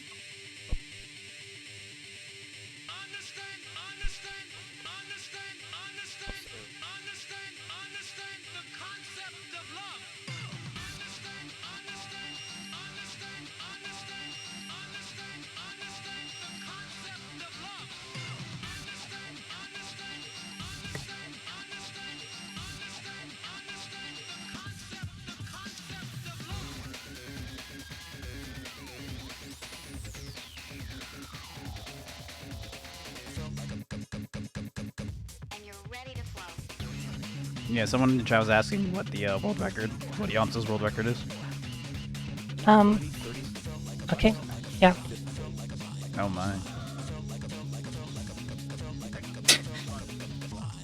With a couple marathon safe strats.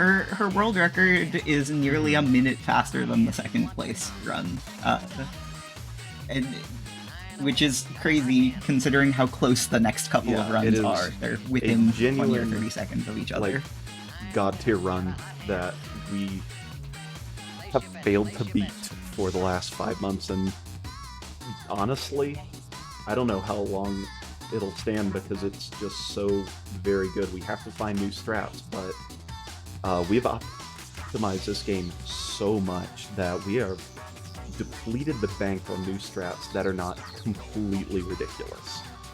Yeah, some of the new strategies, even things that have been incorporated into the run, we thought were crazy when they got introduced, though. Like, remember how mad everyone was when Cucumber showed up? Oh, I remember. But, yeah.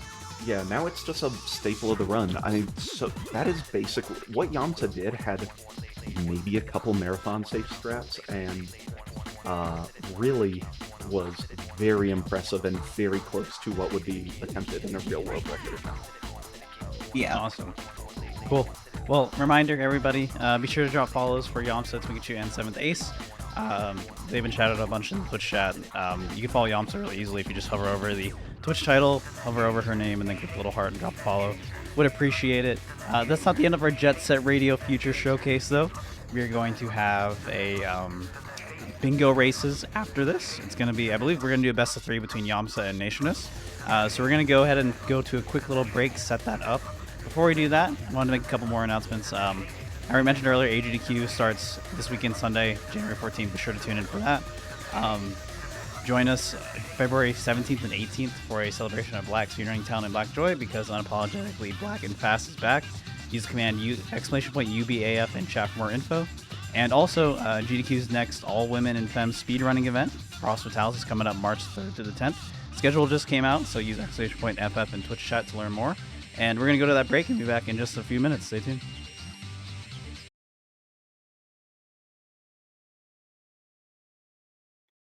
Hello and welcome back, everybody, to the GDQ Hotfix. We are in the middle of our Jet Set Radio Future Speedrun Showcase.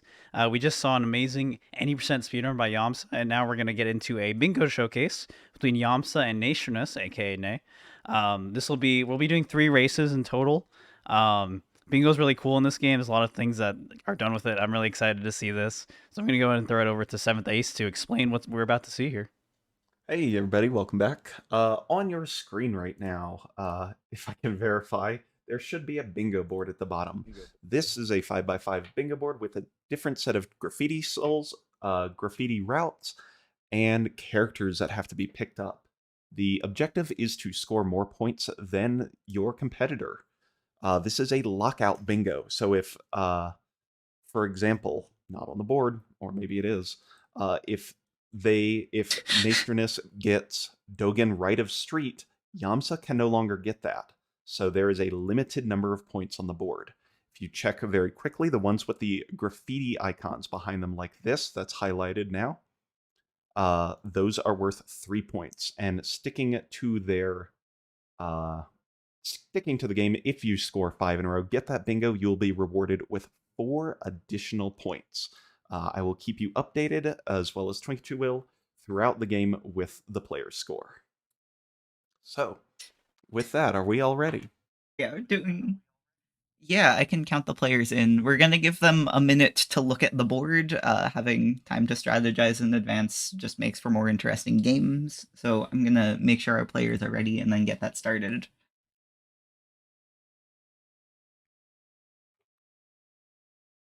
All right. So, countdown to the board getting revealed to the players. 5, 4, 3, 2, 1, go. And so the players are going to have a minute. We're going to see all of the things that you just learned about the game in any percent in a totally different non-linear format. For starters, we're in like an open world mod, so players don't have to follow typical story progression. They can go wherever they want. And also, everything is unlocked to start, or everything is accessible. Yeah, so there's no cop fights, no barriers to anybody getting anything. It's just a decision of what do you want to get and go. And what we're going to see is the players make a decision. The garage, again, is the hub area of this whole map of the open world.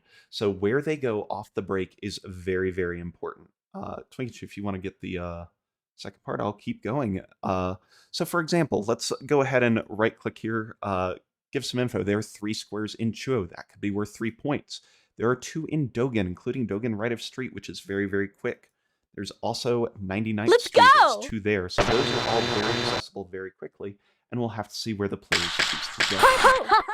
All right. Players are out of the garage, and both of them are heading towards Shibuya first, which is super common in bingo. All of the souls there are super quick to grab. Yep. As you can see on the board highlighting, any important squares will be highlighted in yellow, and when they are marked for a specific player, they will be marked in that player's color. Maestriness is in purple, Yamsa is in pink. As we see the players diverge, Yamsa going for the Shibuya mixtape, which is required to unlock these points and air combo. So you see right there, she did 3 air clicks, spawned the air soul, and then picked it up, marked it on the board, and that is her first point. Maestriness, however, is going to go ahead and pick up Hikage Center Floating, and now the players know where each other are and what they chose to do off the break. Yamsa's doing a great job doing a very complicated 100,000 point unlock, and then slams right into the Graffiti Soul as it spawns. Very nice job, and you can see how routing and normal gameplay goes. All the JSRF skills you saw exemplified in the previous run factor into this game. Yeah. Unlockable souls, which we saw very briefly in any percent, are going to be way more important here, because all of the unlockable souls have the potential to be on the board. We already saw Yamsa pick up a tape and unlock 2 souls in an area. But we now see both players heading out again in the same general direction, off to what's called the dark side of the map, so 99th and the levels beyond that. Yep, both of them are headed there, so there could be a competition for any of the squares that are here. Yamsa's bypassed the drop into 99th Street, where Nay is going directly for it. Nay has gone and picked up, that is not center. Yamsa picks up center of dark and picks up that all-important center square. So that is very important for controlling the board. The center square provides access to 4 bingos, horizontal, vertical, and the 2 diagonals. So it is very, very important. Center of Dark is an interesting square, especially to be center square, because you can drop in from that main highway area and grab it without actually committing to fully going into the level. You can, like, drop in, grab it, and then very quickly jump back out.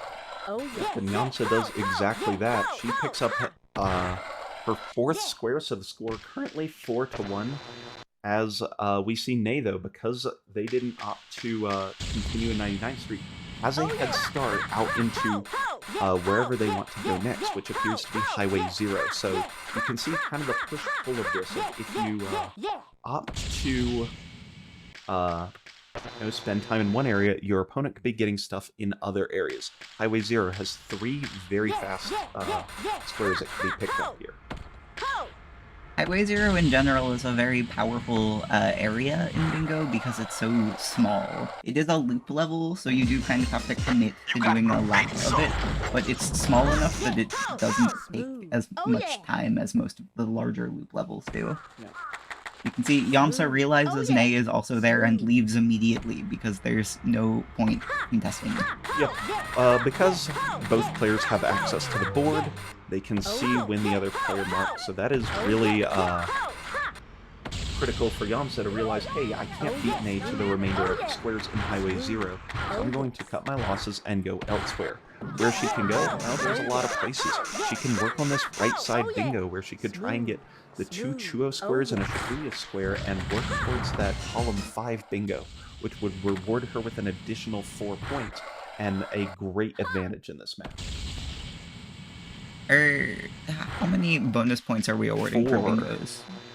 Oh, okay. We change the number sometimes depending on the game mode, so yeah, it's 2, 3, or 4 depending on what we're doing. In 1v1, bingos are much harder to go for and to complete, so they're worth more points. Yep.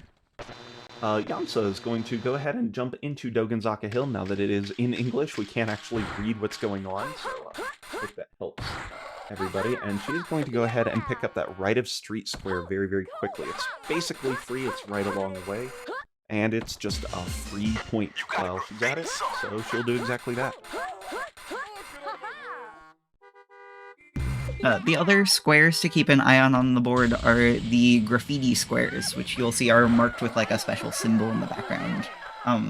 These take much longer. It involves spraying all of the graffiti in a level. And important distinction, this game has 2 sets of graffiti routes. So there are the any percent regular game routes, which we just saw in the any percent run, but there's also some additional graffiti that shows up in the post game, and Bingo uses both of those, so there are more tags than we've seen, which makes the routes a little more complicated.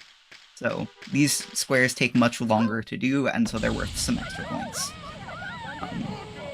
On this board we have Shibuya Spray 100% Graffiti, which is one of the faster ones, and then Rokakudai Heights RDH.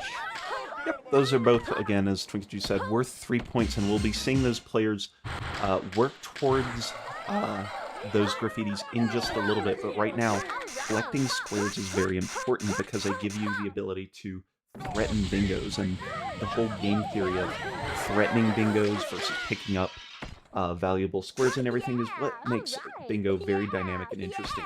Not only do players have to be thinking of exactly the optimal way to move around the level, as you would in a speed run, you also have to think about what you're planning to do, what your opponent's planning to do, and how that all interacts. It's a very, very tough game for the very best of the speedrunners, and it's a ton of fun. Yeah. But at, like, super high level, the strategy involved in bingo is kind of mind-blowing. There are some runners in particular who are known for what gets referred to as 5-dimensional chess strategies, where you're watching what's going on and you can't decide if it's crazy and stupid or extremely genius, but it's super entertaining to watch. Yeah, absolutely. So Nay has opted to go into Sky Dino, our roller coaster level of fun, as Yamsa picks up the 4th in a row and has the ability to complete a bingo by just finishing off the Shibuya sprays.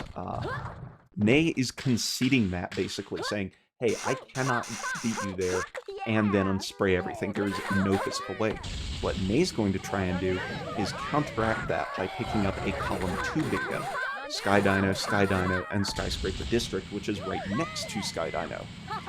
Doing a very cool trick right now to glitch out the 100 tricks unlock, and then, if done correctly, boost, jump into the tape, lands it, and then gets the 100 tricks unlock immediately, as well as points. Incredible combo, and some of the tech that is bingo specific that makes this game so wild and so cool. Great job there.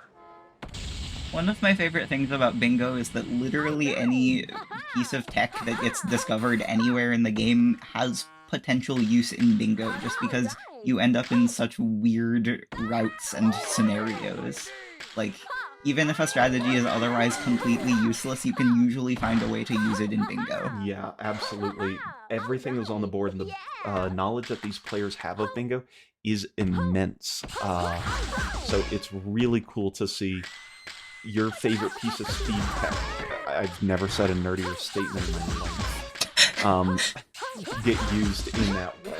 So it's I would also like to, while Nay is in Sky Dino, I would like to shout out some of these areas that we just saw in the any percent run that you only go to for one boss fight really get to shine in bingo because you get to explore the whole area. And Sky Dino is an example of this.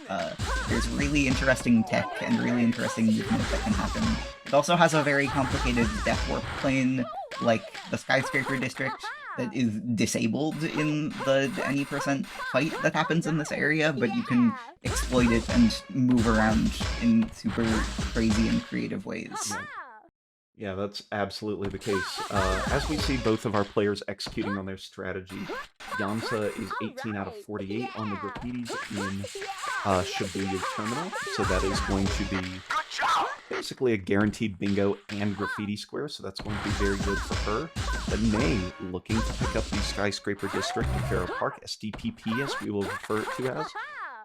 Air 4 with another cool piece of movement across these satellite dishes, which is the normal way you're supposed to move about this level. If you look in the top right corner of Yamsa's game feed, you'll see a counter of how many sprays she's at. Every time she completes a spray, it'll pop up. To get a sense on her progress through the level. Yeah, that helps you keep track of it. That's just native to the game, so it works quite handily. Nay goes ahead and does 4 air tricks after unlocking the mystery tape, so that will let them go ahead and pick up the soul, which, again, with good routing, they are right next to, and they're going to mark their 4 in a row. And now both players pretty cleanly able to go for their bingo and grab those bonus points, which will cancel each other out, essentially. Yeah. Yamsa will get a little bit more out of this because her bingo includes a graffiti, so she's getting the bonus points from the graffiti as well, but in exchange she is having to commit the time to doing this whole route, in which Nay can go and do something else. I want to shout out to the custom graffiti, which we didn't get to see during Yamsa's original run. She goes ahead, marks that graffiti square, and completes the column 5 bingo. She's currently up 13-7. I think we're working on some special custom graffiti for our run at in-person GDQ later this week. So yeah, that'll be you watch it'll that. be very cool. Keep an eye out for that. Yeah, for sure. The modding scene is very nice. That has allowed us to have nice things like JSRF bingo. So thank you, modders. Many thanks.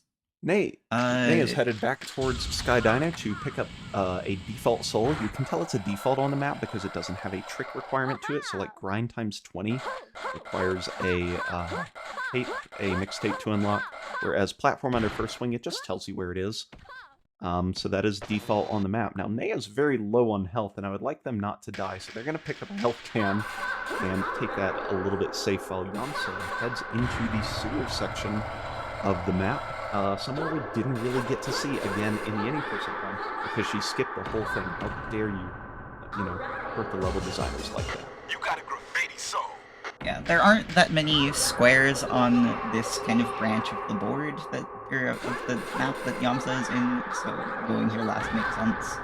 The whole map is kind of split into 3 main areas. There is Shibuya and the areas off of that, which often just gets referred to as Shibuya, and then, or light side. There is the sewer area, which is where Yamsa is, which is everything in RDH and then further in that direction. And then there is dark side, which is 99th Street and everything off that way, which is where Nay is now. So you'll often see people decide which areas to go to based on which of those 3 sections of the map have the most objectives to complete. Yeah.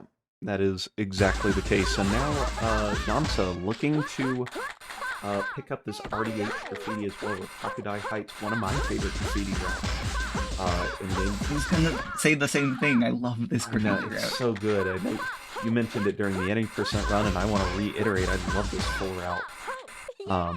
I made these boards and I put this square on this one on purpose. Wow, commentator bias. I can't believe you would do such a thing. These boards were generated with incredible commentator bias, but I'm allowed to do that because I can, and you can't stop me. You know what? That's true. And also, like, I know what makes a board good, Yeah. so I don't think anyone would stop me. No, I would not indeed.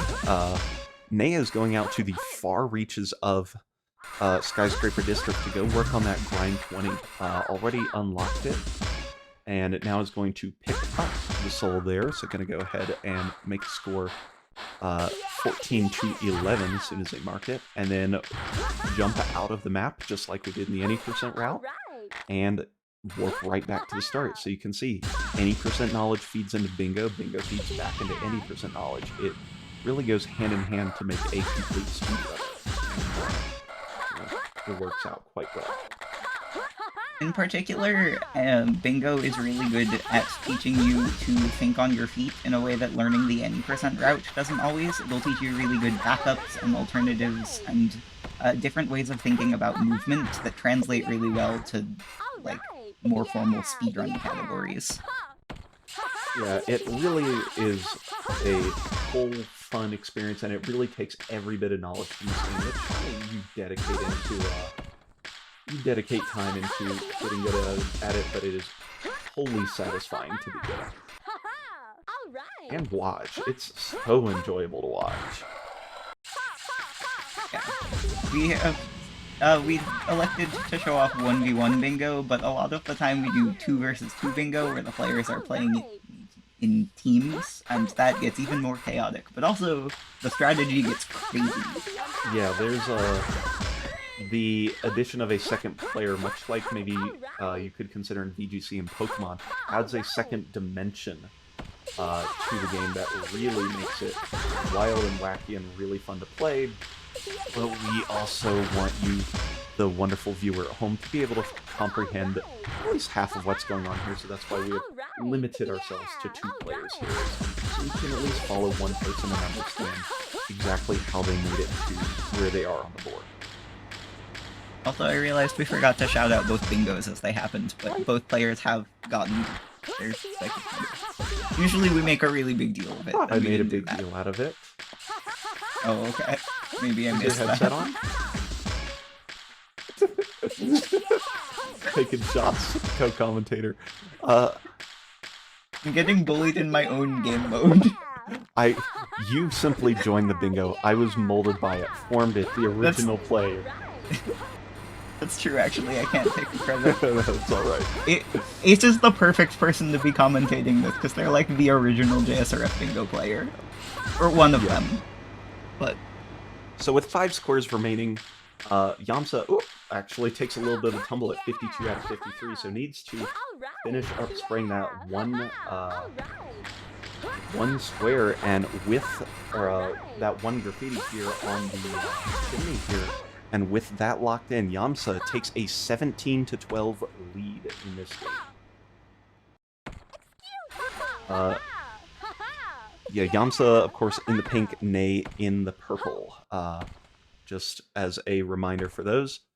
And what did Nay just pick up? Was that a bottom point, right half pipe after winding rails? So the players are just going to finish cleaning up the board, essentially, grabbing these last couple of squares.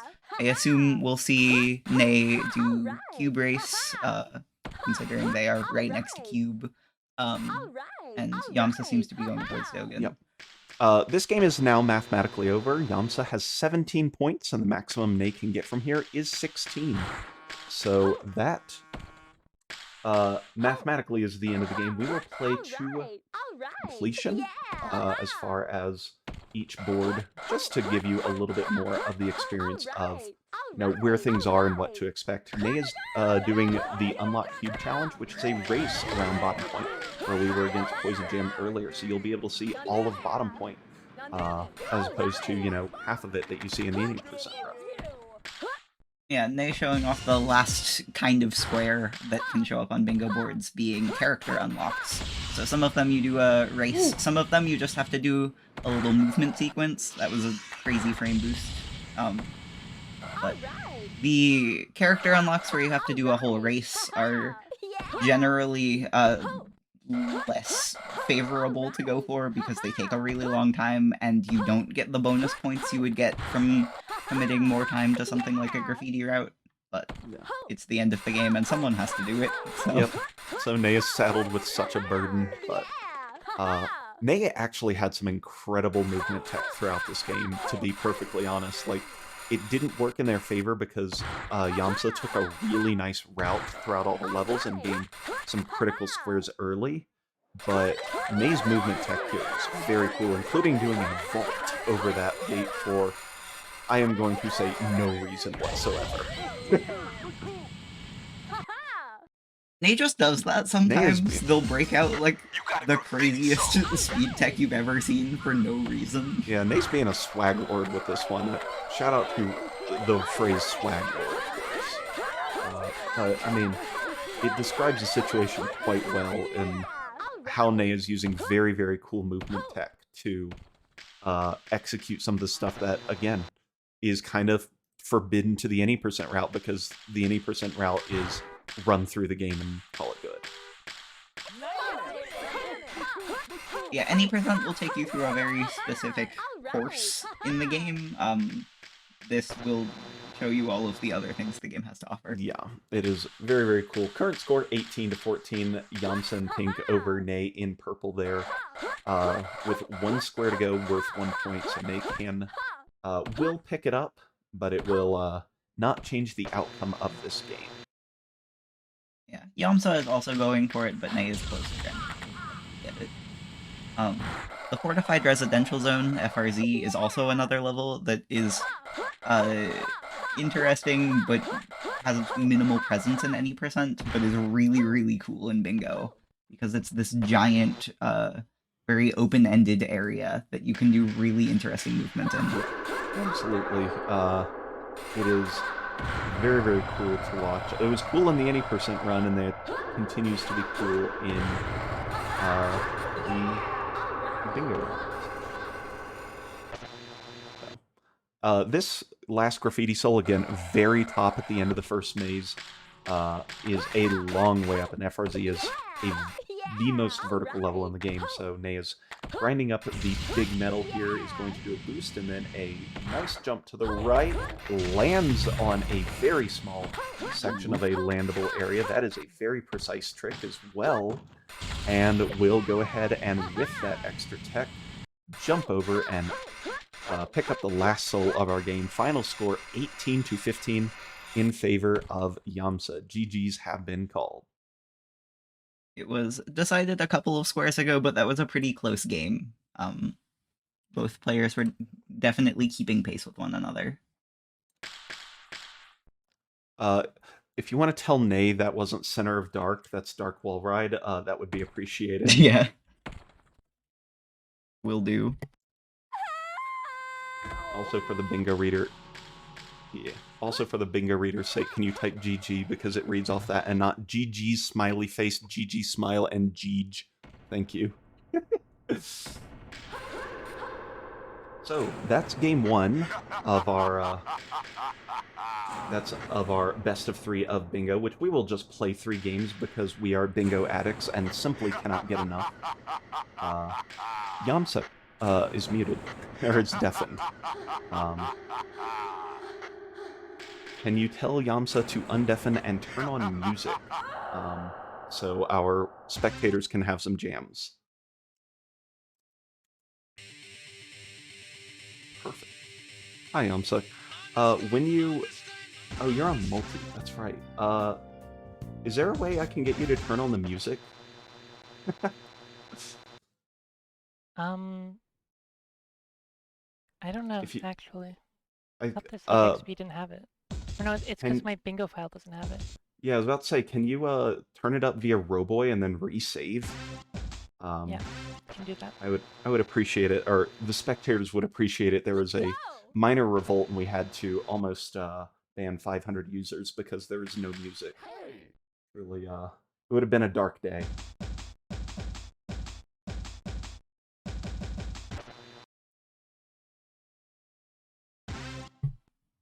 Alright. Next board is in, but I won't say anything about it while the players are It's in the undefined. settings of Roboy. I've like never done this. Where is it? Actually trying to... You know what? The ear. Did I just, I was just in the ear though. Oh, wait, the ear is your garage music. You know what? Sorry. Twinketchu... I can pull up the game's OST if that would help. I don't even have a capture. Oh, it's here, I think. Yeah, save your game. Yeah. Okay, good. Game settings, we found it. We did it. You can see we come to the game settings often, I promise. Good work, team. Alright, and then resave that over. Appreciate it.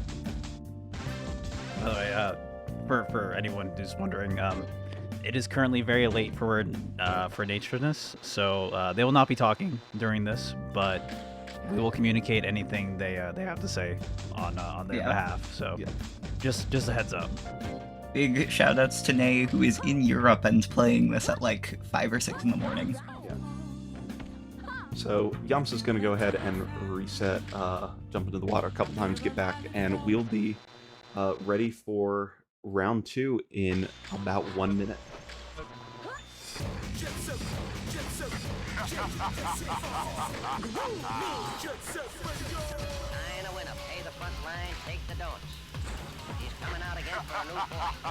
Alright, so we got to see a little bit of kind of what the game is all about in the very first one, so hopefully we can build on that. Hopefully you'll be able to follow a little bit more as to what the players are doing and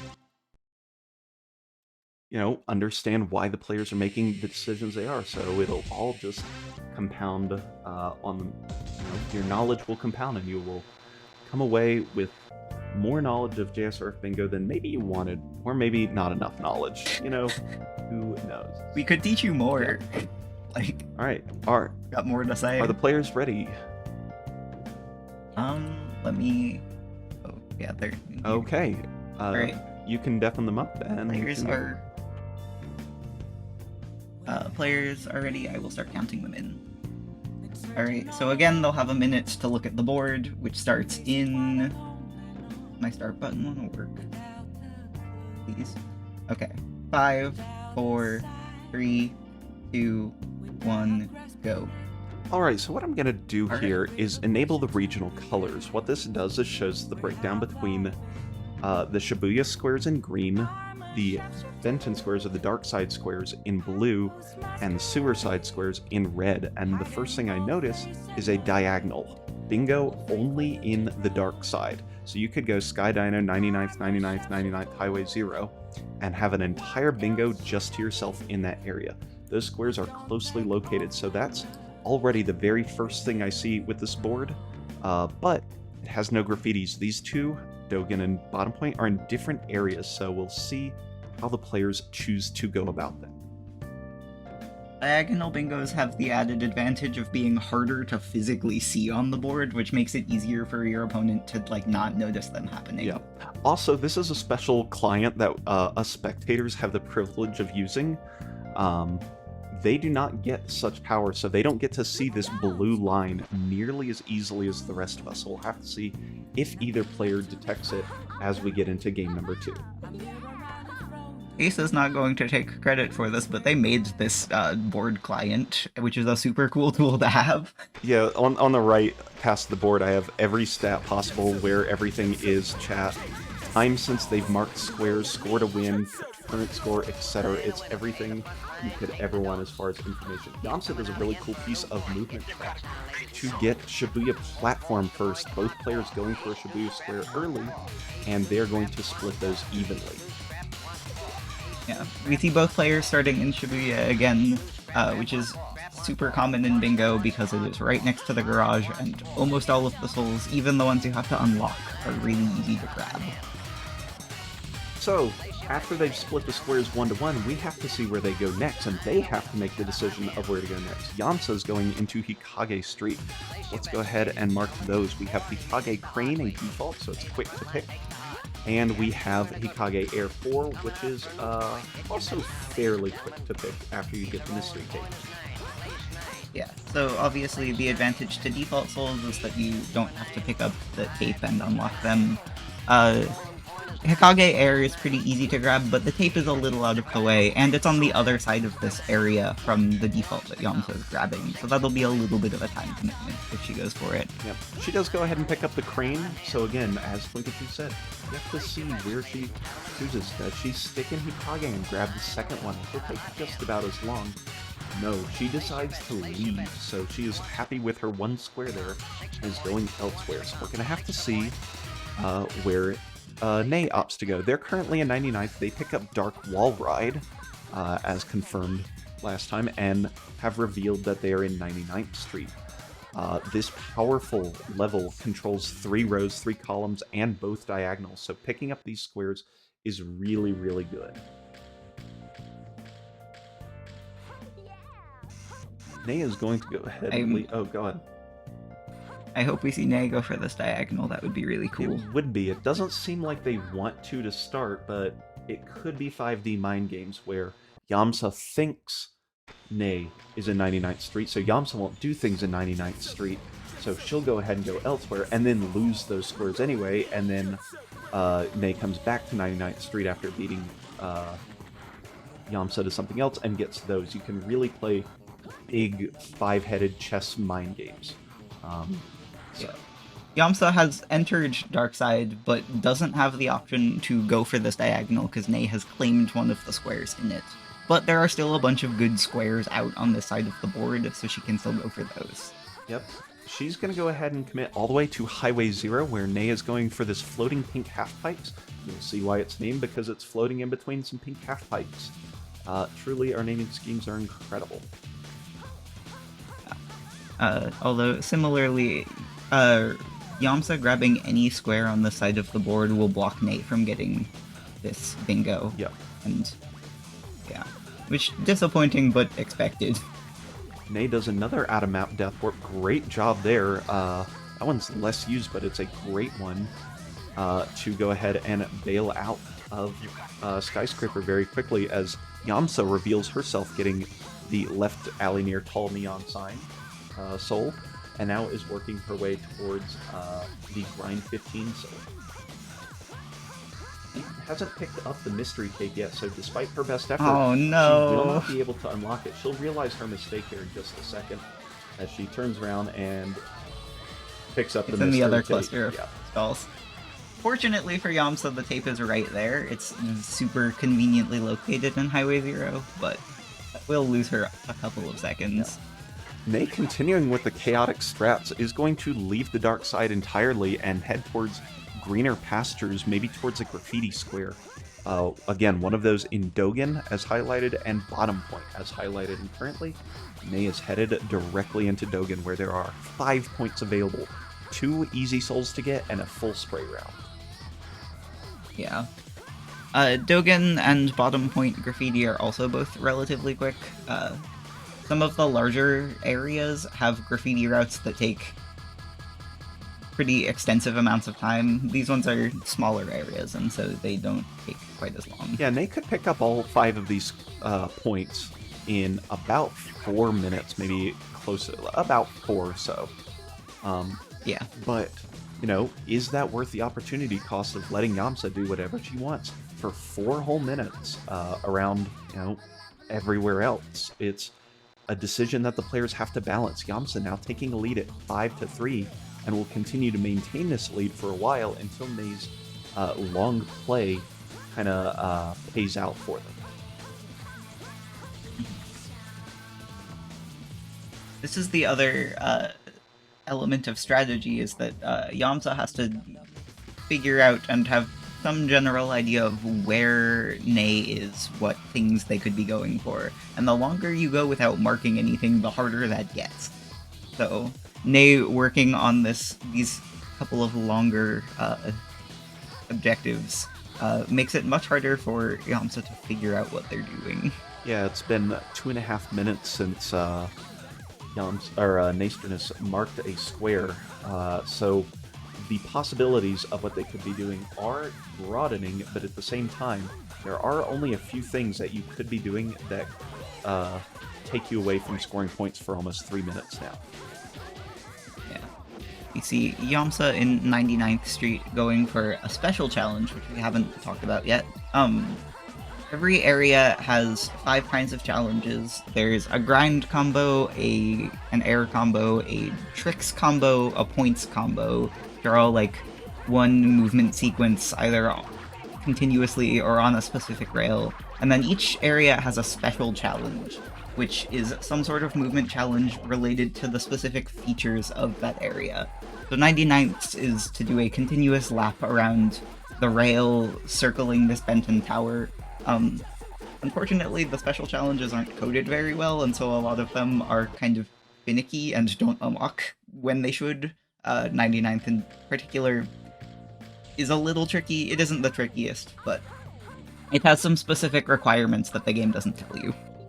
Yeah, they're a little jank, but that unfortunately is not working in Yamsa's favor. Is working for Ney, though. That means Yamsa spent roughly a minute and a half for very little gain, and now Ney reveals where they are. No, revealed a couple seconds ago, but has picked up the Dogen spray and Dogen isolated platform down the hill. Again, those graffiti squares, they take a long time, but they're worth 3 points because of it. So they're going to be putting Ney in the lead with a 7-5 advantage for our purple player. Yeah. And Ney is electing to not go for grind. One of the things about Dogen is that it has this drop-off point, and once you drop down into the level, you have to do a full lap to get back out. And so Ney is trying to avoid that drop down and the process of picking up the tape and unlocking soul. Yep. But yeah. So Yamsa went ahead and Both got a players. points combo and then is leaving the RDH area, kind of playing a little bit of mind games here, and is headed off to the dark side again. So what could be there? Could be, it looks like she may be trying to go for 99 tricks to block a possible column 4 bingo. We will have to see. That is the general area where you would go for tricks. But we have to see exactly what she opts for. There's the special challenge. It did unlock, but she opted to go in for it a little bit later. Great routing, actually, across a little bit of time to unlock something now and then pay for it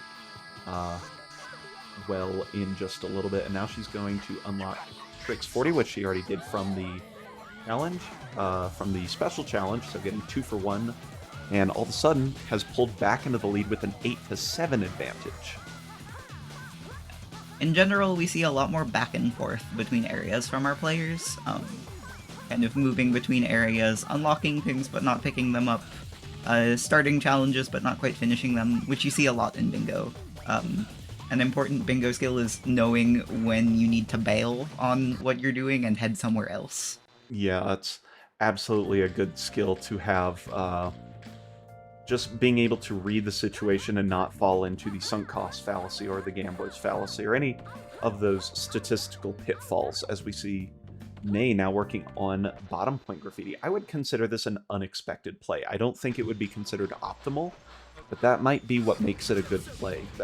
When players think at this many steps ahead, it could be the correct play. And if Yamsa goes into bottom point, she will be almost impossibly behind and be stuck doing this graffiti for basically no benefit.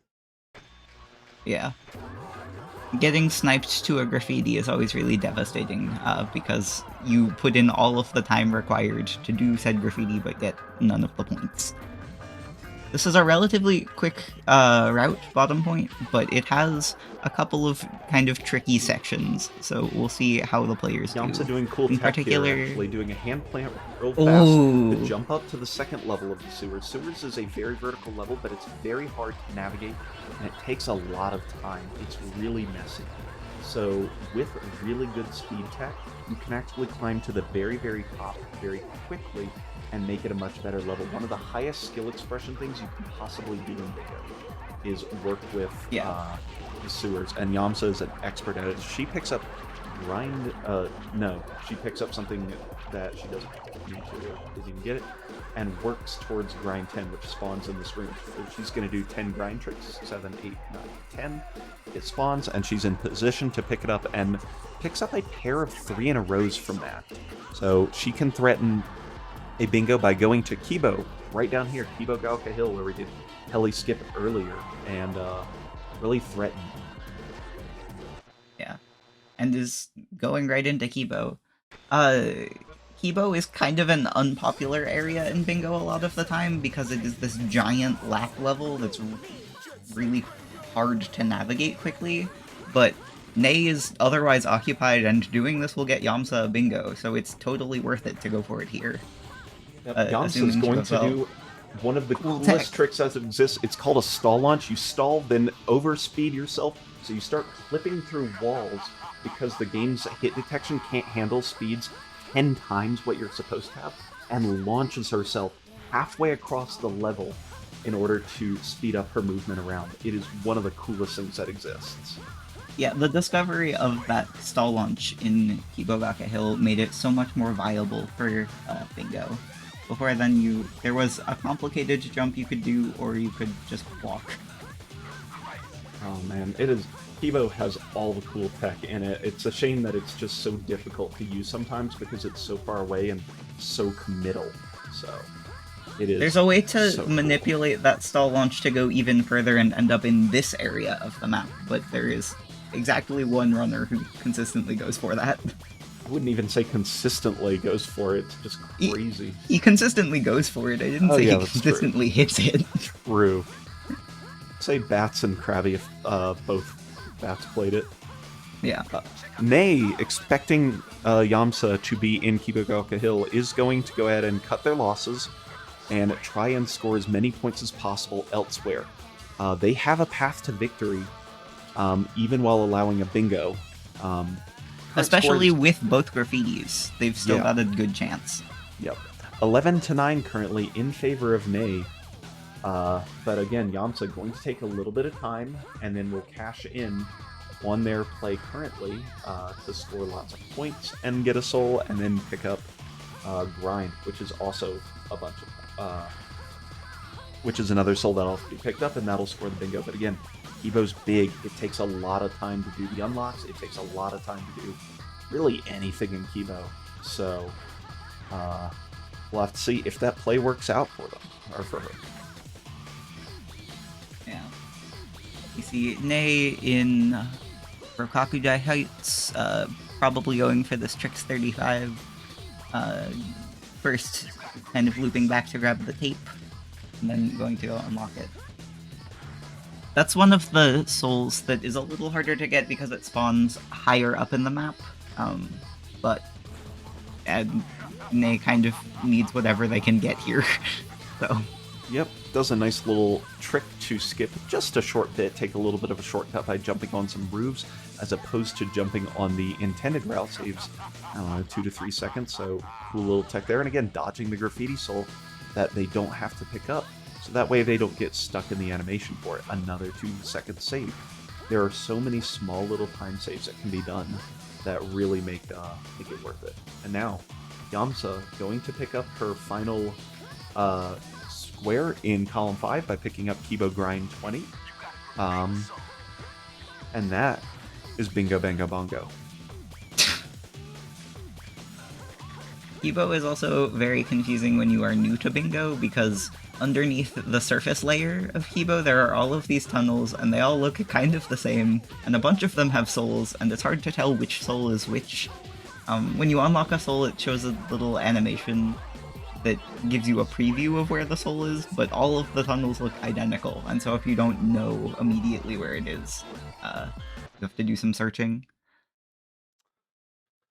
Okay, recent discovery. This is coded for 2v2, where bingos are 2. The players, I don't think, know that, so I think we're going to go with bingos are still 4 points, putting Yamsa at a 15-12 advantage.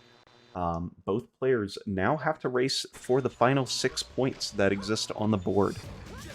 There's one in Dogen here, which Nay may have an advantage to, but a lot of them are just out in far-flung reaches of the map that otherwise are kind of a mess to get to. So we'll have to see how the players choose to navigate it as Nay makes the first decision into the dark side.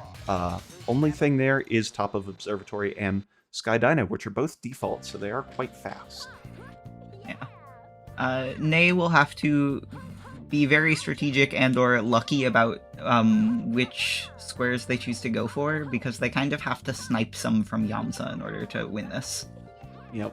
Yamsa making a hard read. These players don't know where they are, where the opponent is going, and is opting to go into the Shibuya area where there are 3 souls. It's Chuo, Dogen, and Hikage. So Yamsa opting to go to Hikage first. Mm-hmm. We have Hikage, that Air 4 soul that Yamsa didn't get earlier. Yep, sometimes it just takes the right place and the right time for a soul to be picked up or to be valuable. Yeah. even the hardest souls and the longest ones to pick up in the game are extremely valuable at certain times. Nay, you mad lad. Ah, Oh man, so close.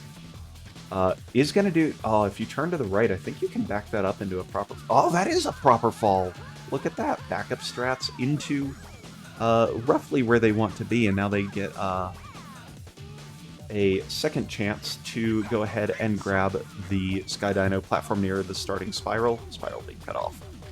Meanwhile, some cool tech from Yamsa. She did the 4 required air tricks to unlock that soul and landed right where the soul spawns. So for a second you could see the soul like appearing in the same place as her character.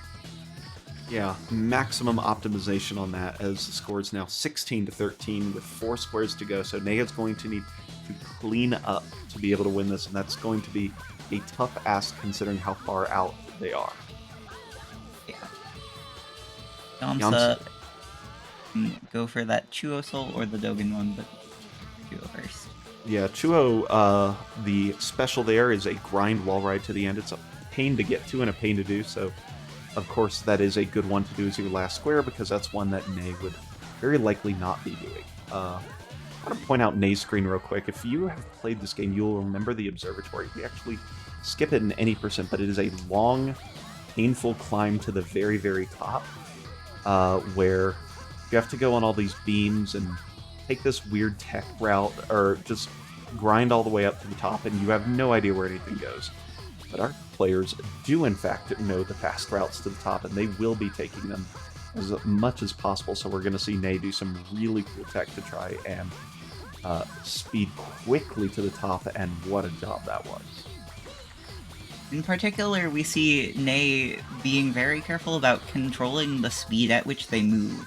How fast you're moving determines the kind of jump that your character will do, and so being really, really careful about how much you're moving lets you jump really precisely. If you're moving too fast, you'll do a trick jump and it'll send you really far. But Nay is moving very slowly and very carefully to make some very small, precise jumps to navigate these pipes. Nay also got the world's longest frame boost by jumping from the very, very top and then frame boosting on the pyramid. There was a gigantic frame boost. It doesn't do anything faster, but it is very cool. Can we make a judge's decision to override the bingo for 2 points and have this be a tie game, so all of a sudden super epic dramatic tension? Yeah, sure, why not? Okay, cool. The game is now tied, so the next player to score 2 squares is the one that's going to win. The game is tied because we said so. Yeah, reality can be whatever we want. We're the tournament organizers. And today, they live in our world. You guys are trapped in here with us, and we're in charge. Alright, Nay going to make a decision. Commit to Shibuya. As soon as Yamsa marks this Chuo square, though, that will alert Nay as to what's going on, and they will have to divert to a different location. But for now, Nay will just head that way, unknowing of the perils that lie ahead. And there's that square mark. That's and a then really, turns around. yeah, lengthy soul that Yamsa just went for. The Chuo special requires doing like a full lap and a half of Chuo Street. Yep, throw the points in the trash can. Yeah, sorry, we don't know. Currently, the score is 15-14. Yamsa ahead by 1. Yep, but it looks like Nay is going to make a play towards FRZ. Maybe anticipating Yamsa to go that way as well. But we'll have to see where Yamsa goes. She needs to make an important decision to go to Dogen.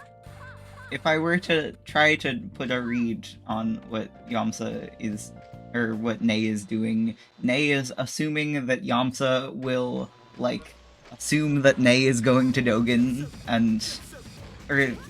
never mind, I can't... This isn't worth explaining. They're trying to guess... They're trying to, like... You know the Battle of Wits scene from The Princess Bride? They're doing that to each other. Perfect. Great way of describing it. It seems like roll a d6, everything goes perfect. It does Yeah. seem like Yamsa has made the correct read and is headed into Dogen. So they will split the final squares, and the game should end 16-15 in the favor of Yamsa. A 1-point, extremely close contest where, you saw two diverging playstyles, one for lots of squares and trying to score a bingo, versus one being really efficient with the squares and getting lots of points with those graffitis, and in the end, just one square made the difference. Yeah.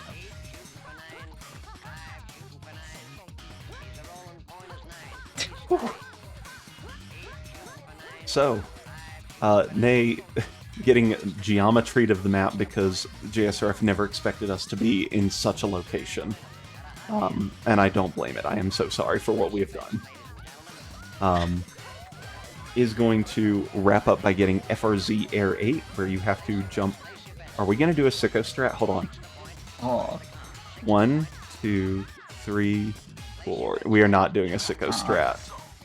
The other thing to note about FRZ is that there's this giant metal beam that takes you directly to the top of the map that isn't there in any percent. Fun little trivia, at the end of FRZ, you see these jets crash through the ceiling before they attack you, and in that they drop down this beam, and so after that point in the game, you have this shortcut up to the top, basically. Yeah. Yep. Nay goes ahead and marks FRZ Air 8, and that is the conclusion of game number 2. Yamsa winning it 18-15 if you want to give them what they believe the bingos are worth. So we'll do that. And that's GG. Let me say it in the way that'll stop the timer. Hey, I appreciate it. I thought I did a starts with check, but apparently I didn't. / to do. Alright, so we have one more board for you. Let me make sure I put the right board in. Hello. I will speak for Nay, as they are muted and cannot talk currently due to Time being zones. very late. Yeah, said they definitely should have gone for the sewers graffiti, or sewers grind, this pivotal square right here that allowed Yamsa to get some bingos. Was really the key square in this one, and they went for bottom point first, and could have had it, but sleep deprivation do be like that sometimes. We've all been there. Yeah, Nay traveling from Europe to make it to AGDQ 2024, so shout out to Nay for that. Really appreciate it. Yeah. Let's go, Nay, my bestie. Woo!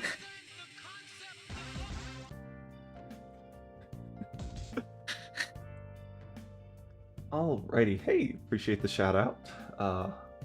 Again, I am 7th Ace. Twinkachu is co-commentating with me, and if you're interested, we do run seasons of JSRF Bingo. We make a tournament out of it because we like it too much, and we simply need more games. Yeah. So you can follow that at twitch.tv/JSRF Bingo. That's where we'll post them. If you're in any way interested in it, follow them, or follow us, them on Twitch and on YouTube for all the VODs, because we like having a cool production thing for what a dozen people enjoy, but we like it. Ridiculously well produced stream, considering it's a community of like 15 people. Oh, it's my favorite. Yeah.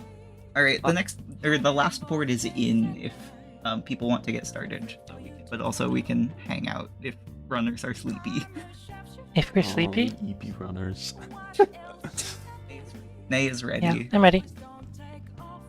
Alright. In that case, I am going to start the countdown. Alright. My execution is prepared, is what Nay says. You got this, Nay. Alright. 5, 4, 3, 2, 1, reveal. Our players can look at this board, and they're deafened now, so we can spoil everything. Alright. The first thing I want to note here is on the far left of the board, we have Highway 0 spray 100% graffiti. Highway 0 is the fastest graffiti route in the entire game. It takes less than 2 minutes for 3 points, one of the most efficient things you can do.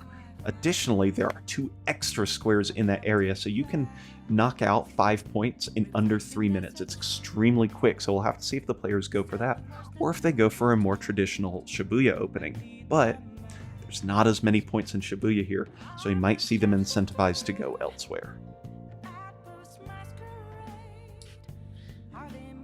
Players will be starting in just a minute. The RDH Rith, not particularly useful here. There's a lot in the dark side, though, so I would predict our players to go there first. There's not much in RDH, not much around. I would like to see some good old-fashioned bloodshed in Highway Zero. Fight, fight, fight, fight, fight. Nay's going. Yamsa's not. Ooh. All right, we'll have to see how the different opening philosophy goes. There are a good bit of squares over in this green area on the board. But can they compete against 5 points in 3 minutes? Maybe.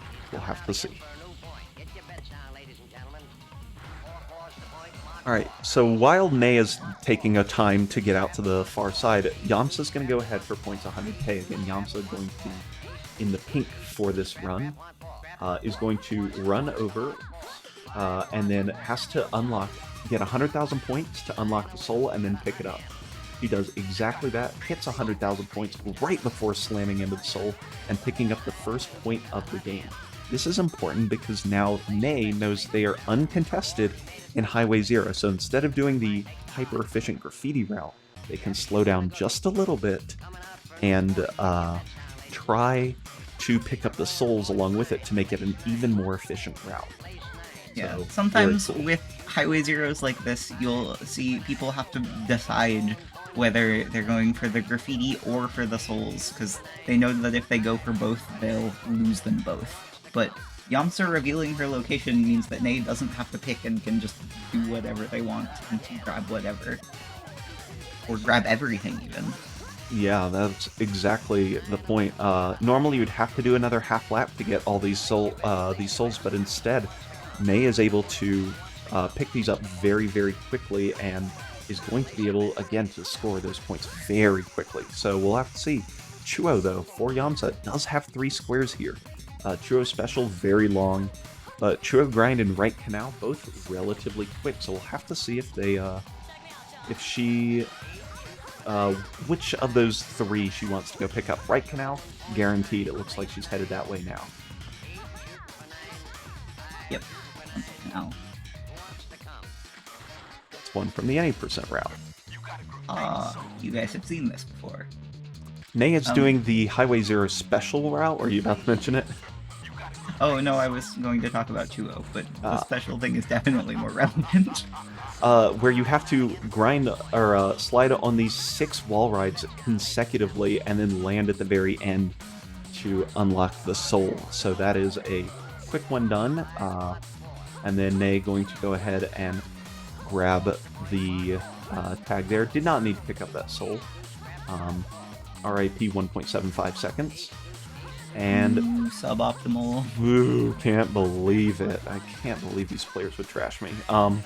And then finish off that Highway Zero graffiti route. So despite being down 3 squares to 1, boom, game tied, 3 points apiece.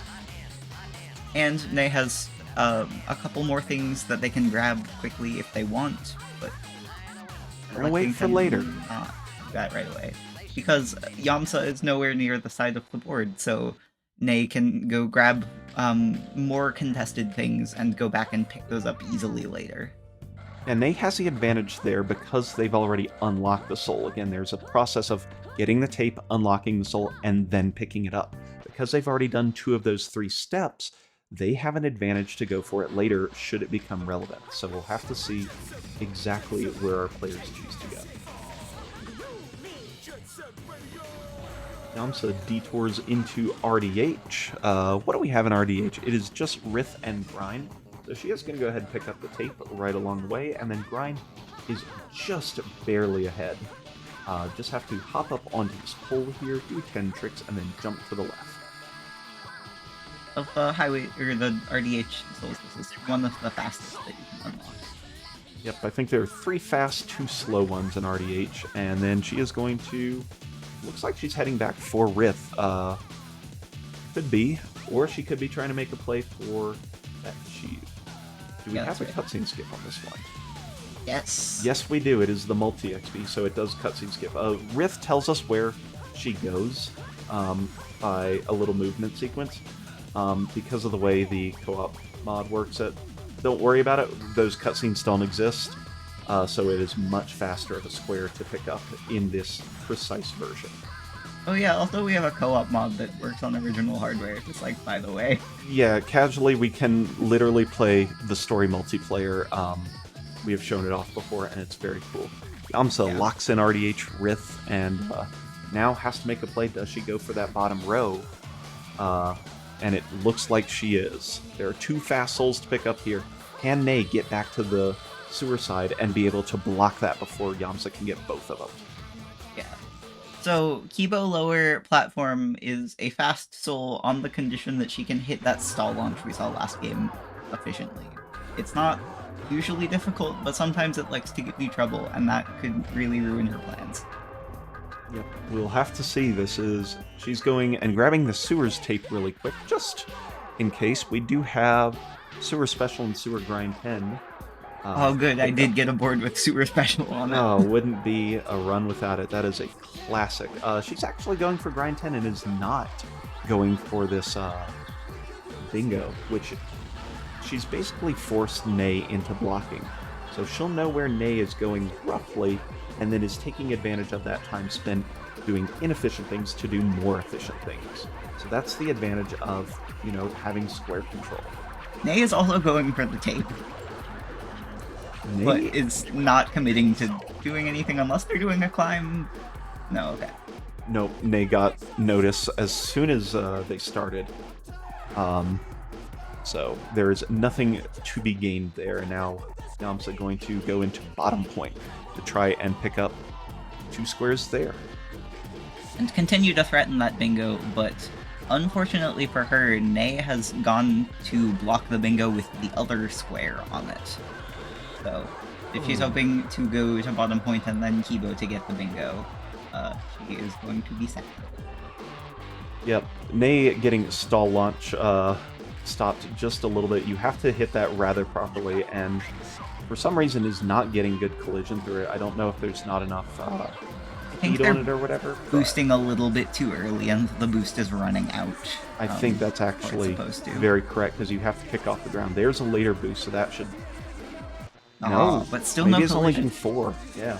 Unsure why that's causing issues, and now Yamsa picks up bottom point grind 10 and heads right into Kibo.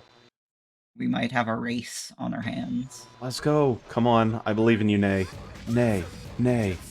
One more chance to stall launch with, because you need 10 cans to do it. Is opting not to. So is going to take the safer but long route around, whereas Yamsa is going to go for the stall launch. And you will see the players get into a very tight race for this. Ney is currently ahead, but if Yamsa hits this first try, she will rocket ahead. Hey, 1, 2, 3. No, dropped early. Didn't quite set it up. This is a very precise setup.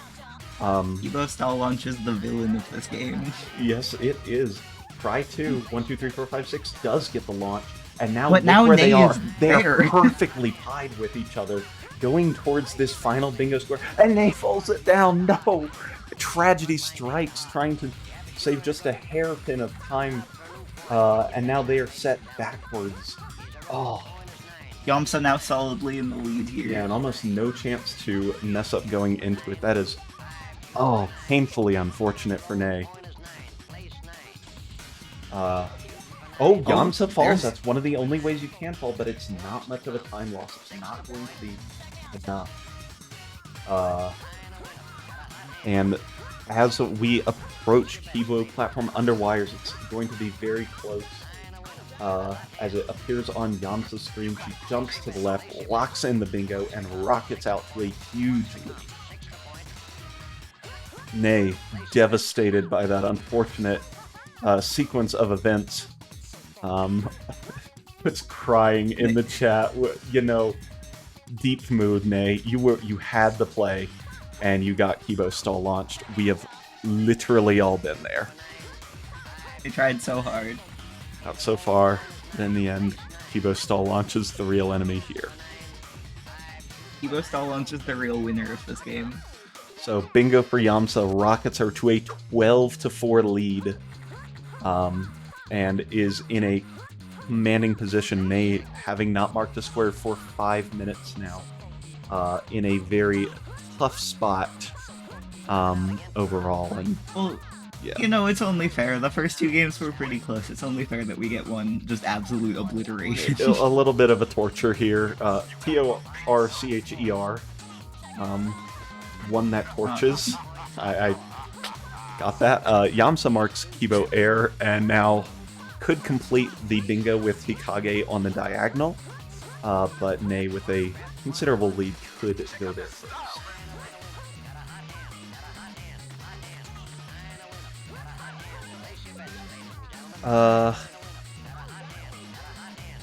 They just standing still. Yeah, Nei's actually putting it in chat. They is calling it because it's like It is currently. 7 in the Yeah, morning. you can give them the okay. We don't have to keep these people as our prisoners here.